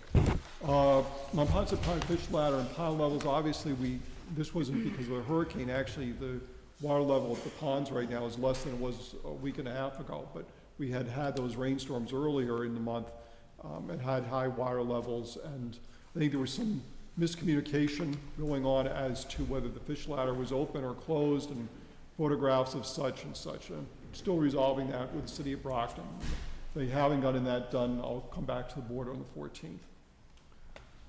Request for surplus typewriter Olympia ES721i from the Selectmen's office. I assume we're going to just junk this. I don't think it's usable at this point. Is there a motion to surplus? My motion. Second? Second. All in favor, aye? Aye. Aye. Ambulance abatement request for July, $80,918.81. Is there a motion to approve the abatement? So moved. Second. All those in favor, aye? Aye. For the inspectional car, probably at your meeting next week, we should put that on the agenda because in terms of jurisdiction and who's going to be paying bills and everything like that, the reason simply that when we get to town meeting and we're going to get that article, someone's going to be asking that question. So if you want to think about that for the next week. 2020 census, obviously the numbers came out. We're a little bit lower than what the pre-estimate had been. They thought, the state thought we were going to be closer at 7,900 rather than 7,800, or a few less than that. But we should receive an information update about the counts and the tracks in the next few weeks in order to finish the re-precincting work. So is that gonna keep us at 2 precincts then? Well, it could. I think their advice is going to be that we still move to 3 precincts. But you know, ultimately, it's the board's decision. If you want a two-precinct map, then Sue Lawless and myself can get back to the state and say, given that we're at 7,800 rather than 7,900, this town is asking for two precincts. I will say is more than likely in 2030, you'll end up with 3 precincts anyway.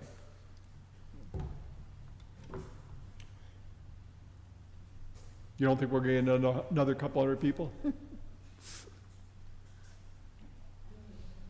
But I'm happy to follow the board's lead on that. Well, I don't know what, it would be helpful to be able to tell the state earlier rather than later, because they were obviously working with 351 cities and towns, and even though we have a fairly simple map, if we want to reduce the 3 precinct map to 2, it doesn't affect the town elections and such. The only place it affects is if for some reason the state divides us on the legislative districts, House and Senate. It does, because we have to have separate check-in tables and separate. Right, but it doesn't, and there may be a little bit added expense, but everybody still comes in and votes at the same place. We don't do wards or precinct elections here in Halifax, so. I'd like to stick with 2 for right now. Troy or Ashley? It's too many for a town this size.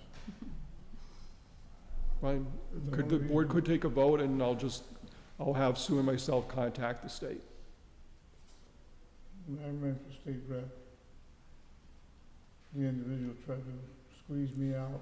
If you notice that the precinct 1 comes right up to 13, 12 hours, and it's cuts.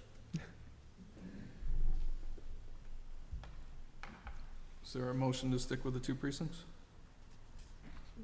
Notify our representative in the State House? Well, we would notify the Secretary of State's office. They're handling the re-precincting duties. Oh, I'll move it. Second. All those in favor, aye? Aye. Unanimous?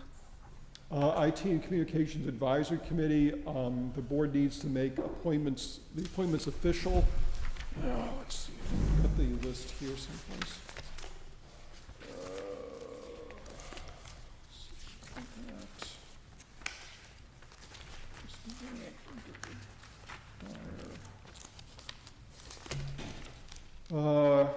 Caesar, Charlie, Sandra, Gordon Andrews from the Board of Selectmen, Michael Mahoney from the Regional Old Colony Communications Center, Michael Bennett from the Finance Committee, and Thomas Connolly from the Capital Planning Committee. Is there a motion to approve? So moved. Second. All those in favor, aye? Aye. Unanimous? We did get a resignation from the Finance Committee. Joe Vitrano had resigned due to schedule commitments. Does the board wish to send out a new public notice with a deadline of September 9th so that the board, along with the Finance Committee, can interview possible applicants on September 14th? I believe we've got 1 person right now in the pool. You've got one, I think it was Todd. we voted him Yeah. onto capital, right? Okay. I motion that, and we should send him a thank you letter for serving on the Finance Committee. Is there a second? Second. All those in favor, aye? Aye. Unanimous? Does the board want me to do any further recruitment, or what's the board? Yeah, I would post. As a Okay. vacancy. Let's see, request to surplus 2 2004 Polaris ATV four-wheelers from the police department. These would be sold at auction. So moved. Second. All those in favor, aye? Aye. Unanimous? Just a reminder for the Silver Lake Regional School District Capital Plan, the walkthrough is tomorrow, August 25th at 3 p.m., and then the meeting the next month on Thursday, September 30th at 6. Flower and Soul update, they are checking with I'm checking with Highway Police and the town council to determine a process for paying for and installing this traffic signage. Flower and Soul has obtained the necessary license from the Campus Control Commission. It's in the process of obtaining the necessary building permits. So we don't have a start date, open date, or anything, but they're moving that along. A reminder on 9/11 ceremony, fire department's holding a ceremony on September 11th at 9:30 at the station. The board had received a petition concerning Curran Brothers Oil. The board of selectmen received a petition from individuals opposed to the granting of the flammable storage license to Curran Brothers Oils. While the board had given a preliminary approval several months ago, Curran Brothers Oil has been working on obtaining the necessary zoning permits. and would return to the board only after that work is complete. And so at that time, the board would consider the petition and any other documents, so there's no action tonight for the board. So the petition will be in the files. Yeah. Appoint alternate member for Plymouth County Advisory Board. Troy is the regular member. Does the board wish to appoint an alternate? I move to appoint Ashley as the alternate. Second. All those in favor? Aye. Aye, unanimous. National Suicide Prevention Proclamation. There's a request by Jenny M. Babcock of the Plymouth County Suicide Prevention Coalition to declare September 10th as Suicide Awareness Day. I guess it's a worldwide observance, but we wanted to do something specifically here in the area. What does it entail? It's just a proclamation. You're not asked to show up for a ceremony or spend any money or anything like that. I'll move it. Is there a second? Second. All those in favor, aye? Aye. Okay, unanimous. Stormwater engineering contract with VHB for stormwater work in fiscal '22. Council and VHB have agreed on any amendments, and there are 2 copies for the board to approve and sign.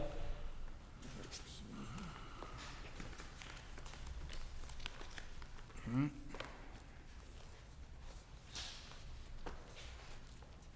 Is everyone sign that one? No, just you. Okay. So then part of the vote would be for the board authorizing Gordon to sign on behalf of the board.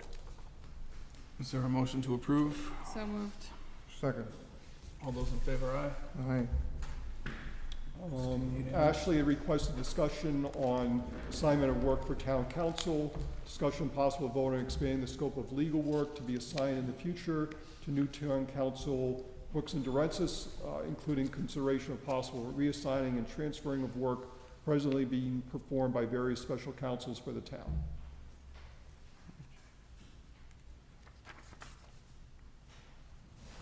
Just FYI. I don't have anything, So, this was, there's just a lot of confusion on this, I feel like, because certain departments are being told to go to certain attorneys.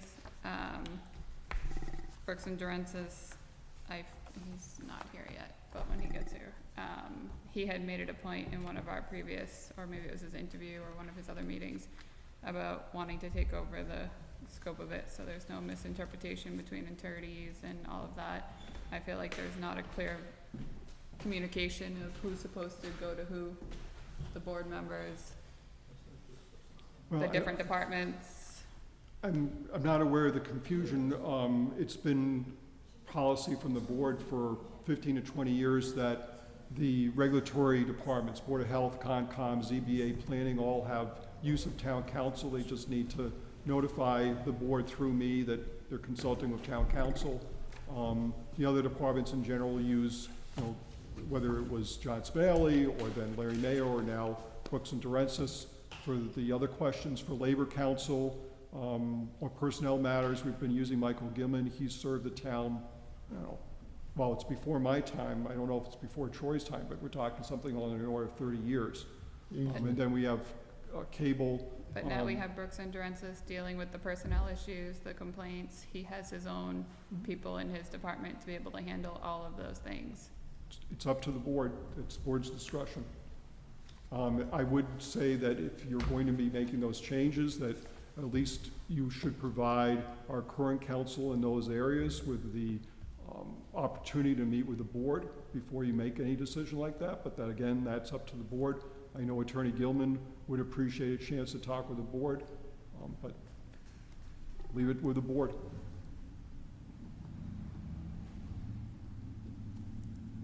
I think from my perspective, it makes sense to have one firm handling everything.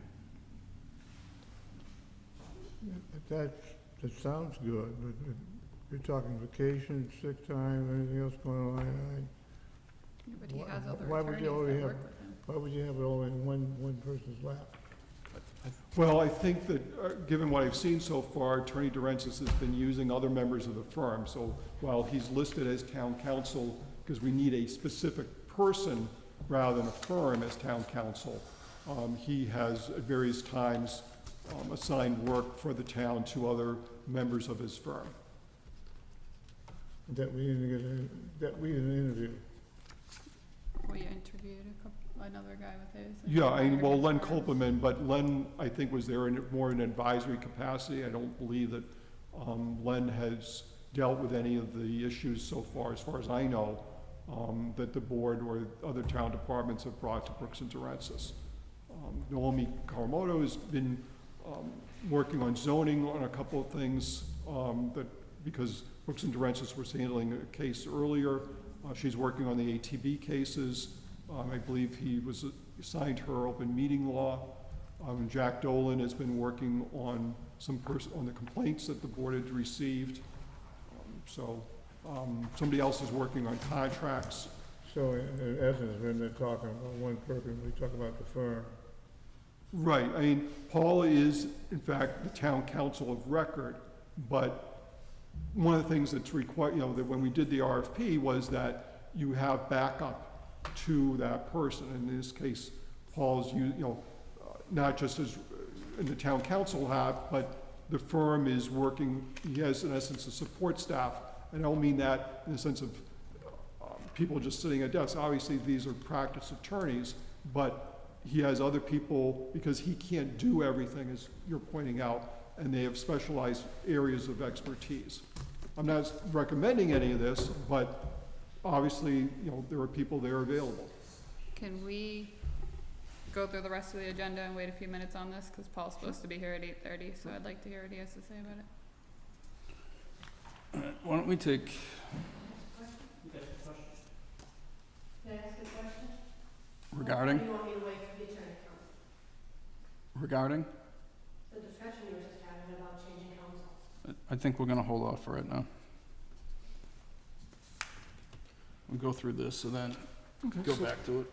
Next item, procedures for key fobs and security of the building. Again, Ashley put this on the agenda.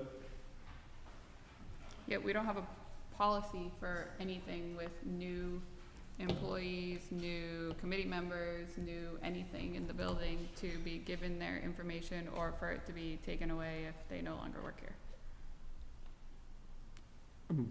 So my putting it on the agenda was so we can start talking about a policy in play, whether it be Caesar because he has IT, will tie in the cell phones, the computers, the key fobs, whatever the situation, or building maintenance, whoever it's gonna entail, but we need some kind of checks and balances to make sure that all property is coming back to the town hall if you no longer are serving for the town.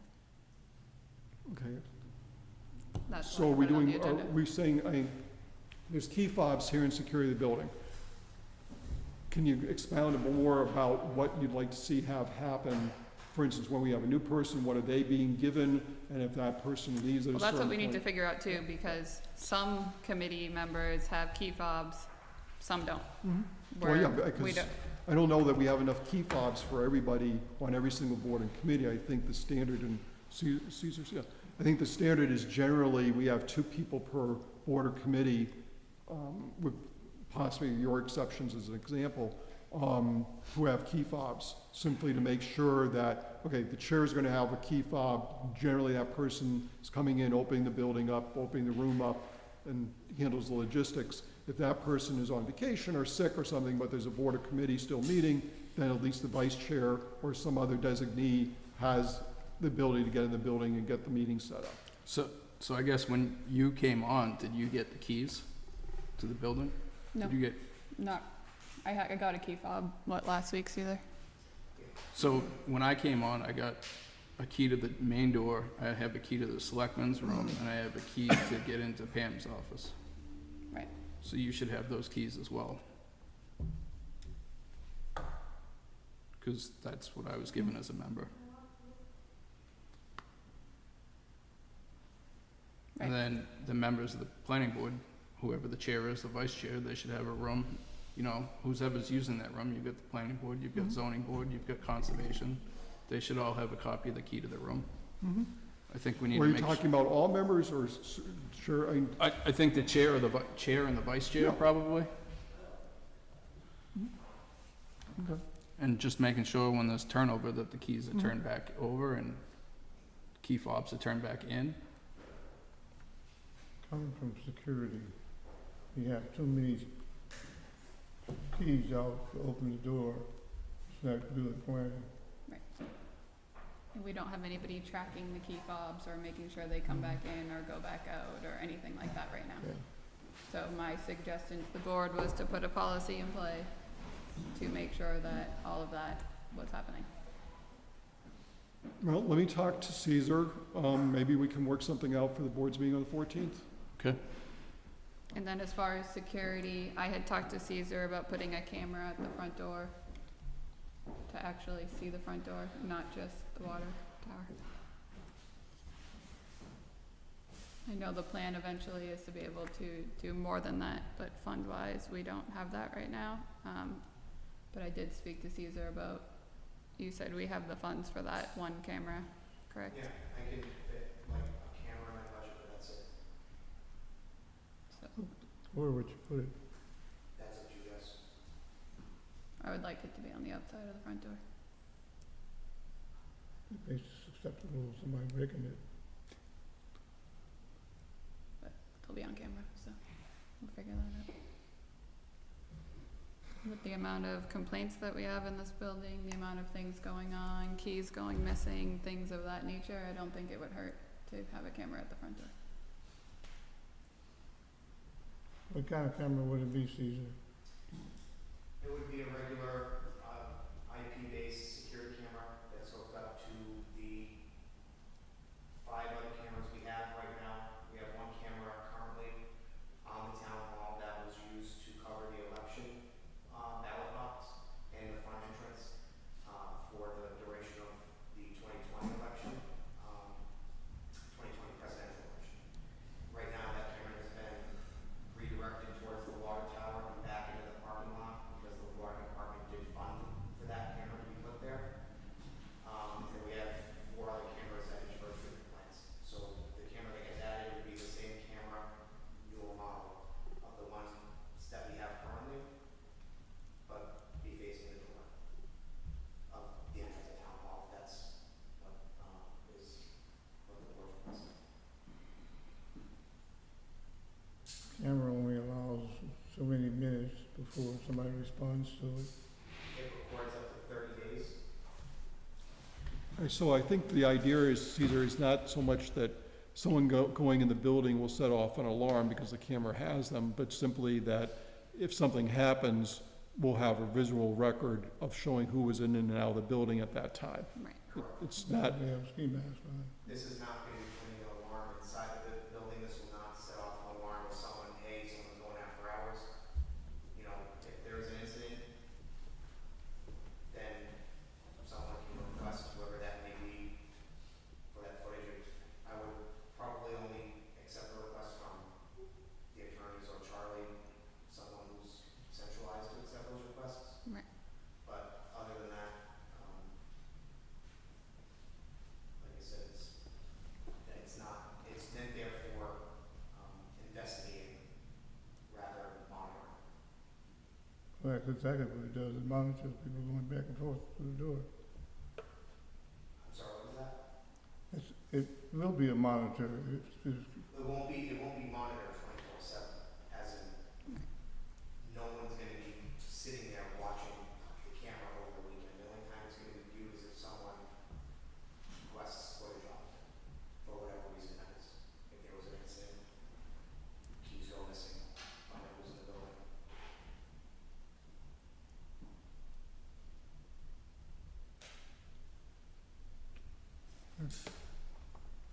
I know that, So do you need a motion to put the camera up? Do you have it in your budget? yes, I need a motion to put the camera up. I also don't know if you guys wanna make a motion about the responsibility of card access and security. So we don't have a policy before us right now, We're so. gonna do a policy for that part. Are you guys handling that? Is that something that I need to work on? yeah, I'm gonna, what I mentioned was that you and I would be getting something back to the board by the 14th. All right, is there a motion to approve the camera outside the front door of Town Hall?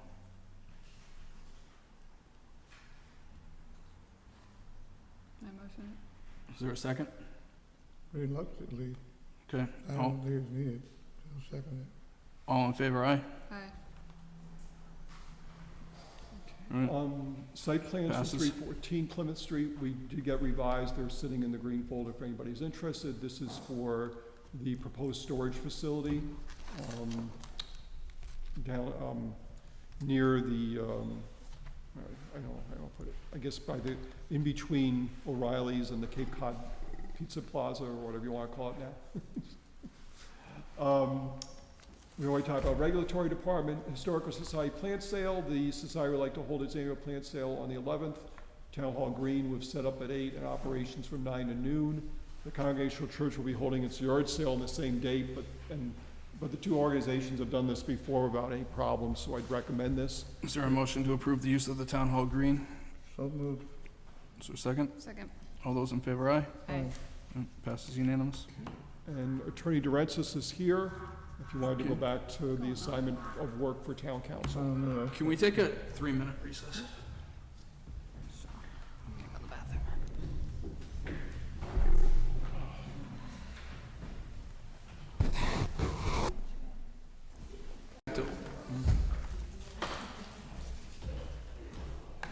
Call the meeting back to order.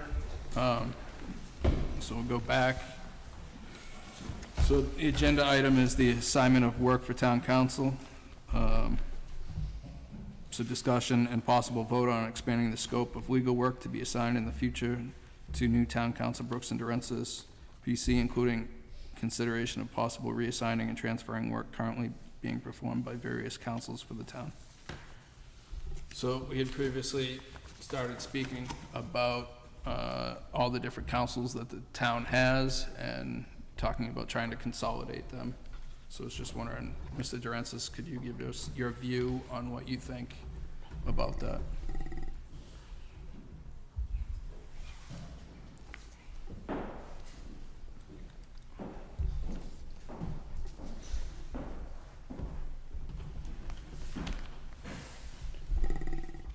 I don't know all the councils that you have, but I'm happy to do whatever you want me to do, or not do whatever you don't want me to do.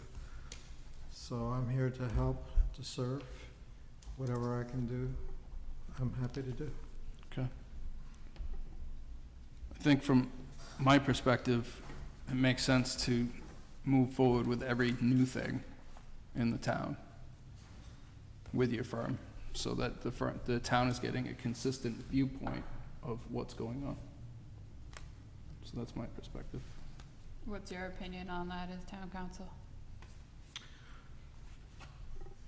There are communities that I do that, and I like that because it gives me the ability to see the town as a whole, as opposed to different special counsel focus on the different trees in the forests, but I can look at the whole forest and get a sense of what's good for the town as a whole.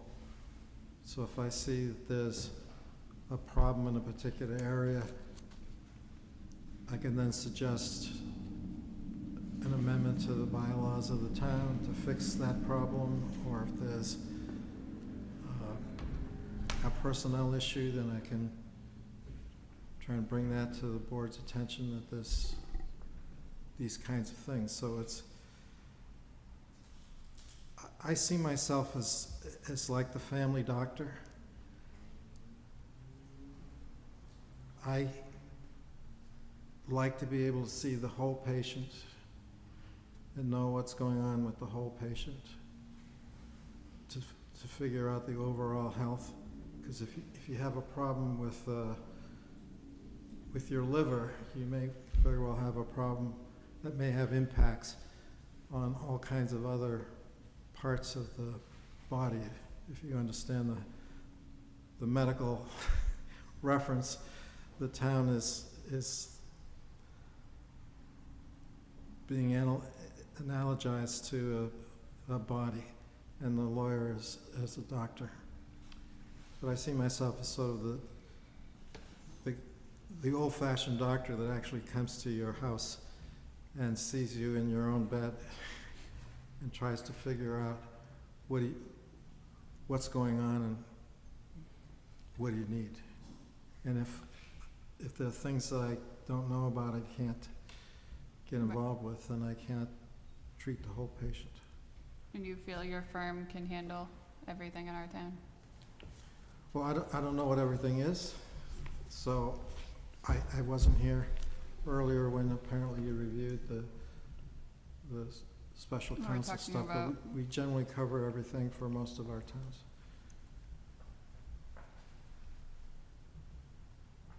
Mrs. Gaynor, you had a question?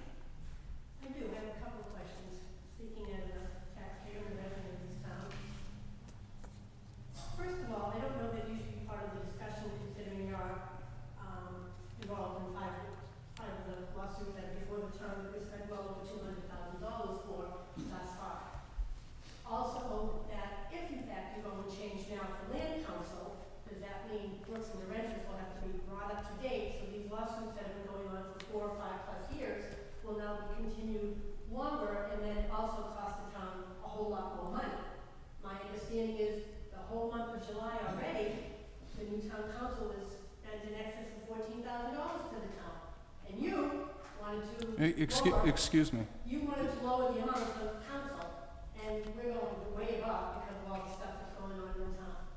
So my question is how you can vote on it, and also, will in fact, the fact that if you change land council, all the work that's been done for these cases, all the court cases so far, everything else that our current town council, Amy Questle, has done remarkably well, will now have to stop and go forward with somebody else and start all over again for hundreds of thousands of dollars. So I don't have anything to do with that part of the equation. I said with everything going forward, I would like to have one council. And I asked if. So, oh, okay, you had your chance to speak. And if in fact it goes that way, will he have to start over for the lawsuits going forward? I'm not, excuse me, I'm not talking about my lawsuits. I'm talking about moving forward with the town. That's what I'm talking about, moving forward. I'm talking about the fact that currently, whether you're a part of it or not, there are current lawsuits that are being. So that, I have recused myself from anything to do with my lawsuits, Mrs. Gaynor. I have recused myself, I've left the room, okay? I'm not talking about my lawsuits. I'm talking about moving forward. And I am too. And if you choose to get a new land council, my question is still, and has not been answered, will it have to be as if it's starting fresh? Because it's new land council, and they have not. Mr. been part of Durensis? it for 4 or 5 years. So we have been handling a case brought by Gordon Andrews against the town of Halifax for some years, and we have it before the appeals court. So of the cluster of cases that involve, I guess I shouldn't be speaking to you, but you're the chair, so I'll speak to Troy. But of the cluster of cases that involve Gordon Andrews, we're handling the one that's in the appeals court. And so we've been involved in that for years. We go back to 2013, 2014 on some of these issues that are in that case. I have had a chance to look at the other cases already, and they're all related. And you've already been in contact with all these other attorneys that were handling cases and been brought up to speed, correct? You've talked to, Well, I talked to Amy, but she provided me with all kinds of information about those cases. But I don't know about all the lawyers. I don't know who all the lawyers are. who would we have? Gilman? Michael Gilman for And you- Labor and Personnel Council, we have Bill August for Cable. And then obviously, we've been working with Amy Questle from Copeland and Page on not just the And you've been working with the John. litigation, but zoning and planning questions and research. So I have asked Copeland and Page for the information about the cases they're handling. And they've been very gracious. And I've seen I've seen already what they've been doing. So does that, my question still, I'm sorry, sir, I don't feel that you're answering the question. If tonight they vote that your firm will take it over, whether you've seen papers, you haven't gone to the court papers. Excuse me. That was not discussed at all. So I don't understand. I'm sorry, I believe it is. You're talking about having this firm handle all the cases. That's not what was said. Well, then explain what you're doing. Is that not what we just said? So we have a public meeting, and I allowed you to participate. Maybe I shouldn't have. Because the board hasn't discussed this. And you guys are putting in information that I'm not sure where you're getting your numbers from. I'm sorry, I was asking a question about what your discussion was about taking current councils, land council, the, labor council, town council, and giving it all to the one firm. So if that's the case, you're letting go of Mr. Gilman, you're letting go of Mr. Questle, so that this gentleman's firm can handle everything. And my question as a taxpayer is, we've already spent hundreds of thousands of dollars on this case. If this new firm comes in as new, all those cases, whatever ZBA cases they be, go forward, does it stop again, and we go forward with hundreds of thousands of dollars? I would not be voting on a motion to change what we currently have That on doesn't any mean case that's that what has to do with happens. me. I'm talking about moving forward for all the departments, moving everything forward. I'd like Mr. Gilman to finish up the patrol offices, but I think it makes sense for the town to move forward with one firm, To what end? I don't understand why. because we get a consistent opinion. Mrs. Questle? Yeah.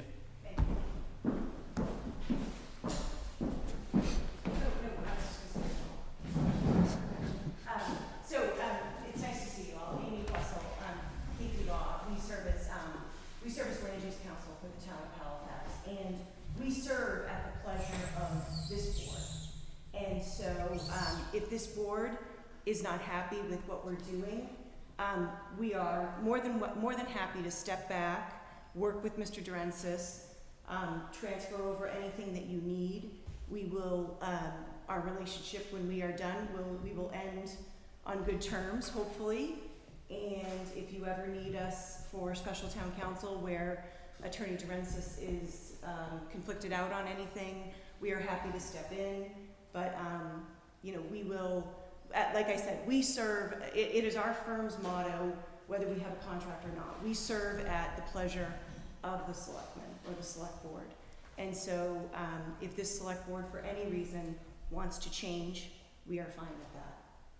So, hopefully that makes your decision a little bit easier. But, and if there's any questions or if there's anything that you need from me, as Paul said, I forwarded him over my case tracker that I do for every case, which outlines where we're at with every case, and it's constantly updated. So he has that for all of the cases. So whatever else you need, I can get. She's been very gracious. I don't think that we were going to strip what you guys have already done. That wasn't the point of the agenda item. It was from moving forward. There was a lot of confusion. I had multiple department heads ask me, who should I be talking to? I thought we got this new attorney, but now we're being told this. So it was more to clarify where these department heads are going. Totally I understood. don't want to stop anything, the work that's been done. That wasn't my intention of this agenda item at all. I know you guys have been working together. I know he's trying to figure out the anatomy of the town and everything going on as town council. My suggestion was from here on out, not past however long, we would have one town council. That was my suggestion. Thank you. Mr. Chair, I have a question. Yes, Mr. Diaz. What's wrong with the system that we currently have? The decision was made about 20 years ago to separate the uses of town council because town councils specialize.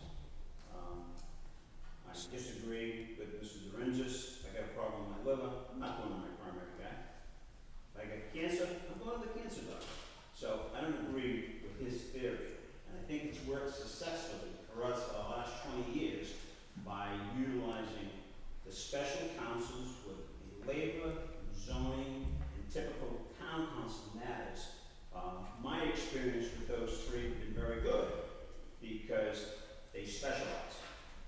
So Mr. Durantzis's firm is able to handle all of those items. That the only reason that you two guys are trying to come up with this is to be a financial advantage for you. Yeah, well, that's not the case. That's not, That is the case. it's not the case. No, it's not. Yes, Mr. Durantzis. I'm with the firm, so I have a labor lawyer, I have a land use, I have procurement guys, contract guys, I have just litigators. I don't do everything myself. So when I said, like, I'm the general physician, I'm also connected to a hospital, and if I see that somebody has a liver problem, I will get somebody who works with me to address it, who's a specialist in it. So it's not, the difference is if you have a solo practitioner who's all by himself, he has to do everything, then I agree with you. But I don't have to do everything myself. I have resources of many lawyers that I can draw on. Council, I just want to point out that the last 20 years, it's worked very successfully, I think, for the town to have separate labor council that specializes in labor. Those are separate firms. Our town council for land use, I'm sure that their firm offers the same as your firm does. But the town opted to choose to. Well, excuse me, so that's gonna be the end of public discussion. No, this is the Board of Selectmen meeting. If you'd like to speak with him afterwards, no, this is done. You just let me finish. This is done. I'm addressing his question. No, this is done. What do you mean, no? It's done. It's done. Listen, you're not a dictator. I am not acting like a dictator, but you're acting rude to our employees. You're gonna let me finish. So, You're gonna let me finish. public discussion is over on this topic. Oh, you can automatically stop. I shouldn't have allowed it to begin Then why with. don't you adjourn the meeting? You now let So I'm gonna recess the meeting for 5 minutes. Recess.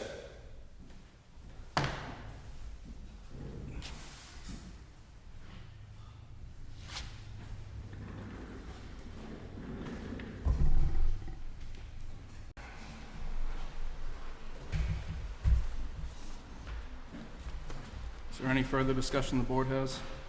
Mr. Chairman, I didn't finish. I'm not recognizing you. You wanna give me a reason? I'm not recognizing you. You wanna give me a reason why I'm not being recognized? I'm not recognizing you. Does the board have any further discussion? No. Is there a motion to assign all the other legal issues besides the patrolman with Mr. Gilman to Brooks and Durantzis? All items moving forward? So moved. Gordon, I did mention that Attorney Gilman would have welcomed the chance to talk with you, but if the board declines to do that, that's the board's prerogative. I'll tell him that, but, because I told him that I would bring his message to the board, I've done that. Then it's the board's decision to make that response, and if you don't want to meet with him, then that's the board's decision. And I feel that he's been done well by us all these years. He deserves what he's doing. All right, so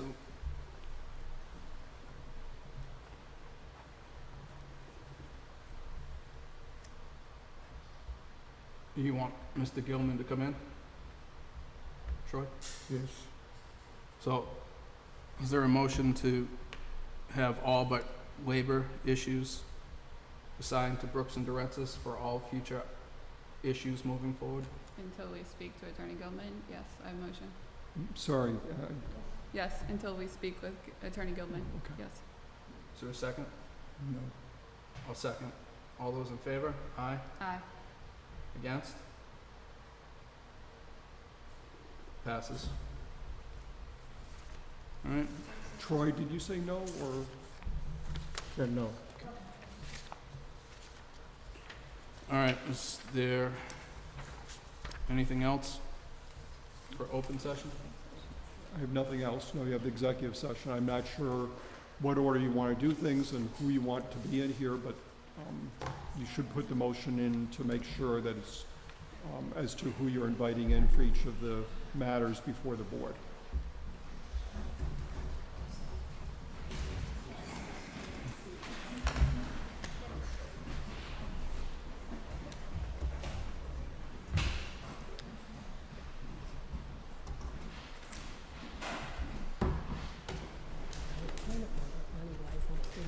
Didn't get my answer to my question. Okay, can you give me? Okay.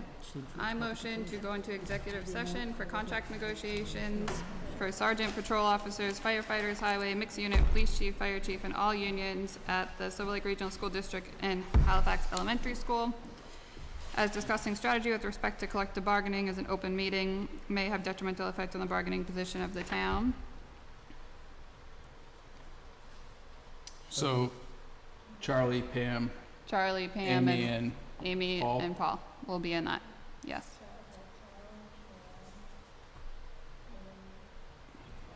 is there a second? Second. Roll call vote. Yes. Amy, we can leave the door open still because he's still videotaping for another second. He's still videotaping. He Officially, we're still in public session. okay. There's a trick. There was a motion, a second. Ashley, Yes. Troy, Yes. myself, yes. I motion to go into executive session for litigation on Gordon Can C. you hold on a minute? So let's hold on. So now you want to go to engagement. We're just gonna motion them all like we did last time, correct? So the union ones they've done. Okay, so go to the next slide. Yeah. I motion to go into executive session for litigation. Gordon C. Andrews versus Town of Halifax, petition 868 and 869. Gordon Andrews, Town of Halifax, petition 915-2083. Gordon Andrews versus Halifax, petitions 922 and 9220. Gordon Andrews versus Halifax, civil action 120. Halifax versus Solar. So hold on. Oh, sorry, I forgot we have to stop there. So I need to recuse myself from those. And that will have Attorney Questle, Attorney Durensis, and the board. Second. All those in favor, aye. So you got to roll call that. Yes. Ashley, me, yes. Troy. Yes. And I recuse. I motion to go into executive session for Halifax Solar versus Halifax. So one quick. Oh, I so didn't read A- discussing. Amy is marble case, correct, Amy? Yes. Okay, so you want me to just read that one? Second. I motion to go into executive sessions for Halifax versus Marble. As discussing strategy with respect to collective bargaining as an open meeting may have detrimental effect on the bargaining position of the town. This will include Ms. Questle, Mr. Durensis, and the board. Second. All those in favor? Aye. Ashley, Yes. Troy, Yes. myself, yes on that. I motion to go into executive session to discuss Halifax versus Solar, Walmart versus Halifax, Picarelli versus Halifax, case 1.21, sorry, I'm losing my mind. As discussing strategy with respect to collective bargaining, an open meeting may have detrimental effect on the bargaining position of the town. This will have Mr. Durensis and the board. Is there a second? Second. Troy seconded. So Ashley, Yes. Troy, Yes. myself, yes. Lastly, I vote to go into executive session, or I motion to go into executive session for a meeting with Town Council, Mr. Durensis, and the board in executive session pursuant to Mass General Laws, Chapter 30A, Section 21A, Section 5, at Suffolk Construction versus DCAM 449 Mass 444, 2007, to discuss investigation of charges of criminal misconduct or consideration of the filing of criminal complaints, as discussing strategy with respect to litigation. An open meeting may have detrimental effect on litigation position of the town. And we will not be coming back to our regular meeting. We will adjourn from executive session. Is there a second? Second. Okay. All those in favor? Or roll call? So I get to do a roll call. So Ashley, Yes. Troy, Yes. myself, yes. Okay, so now we can stop filming.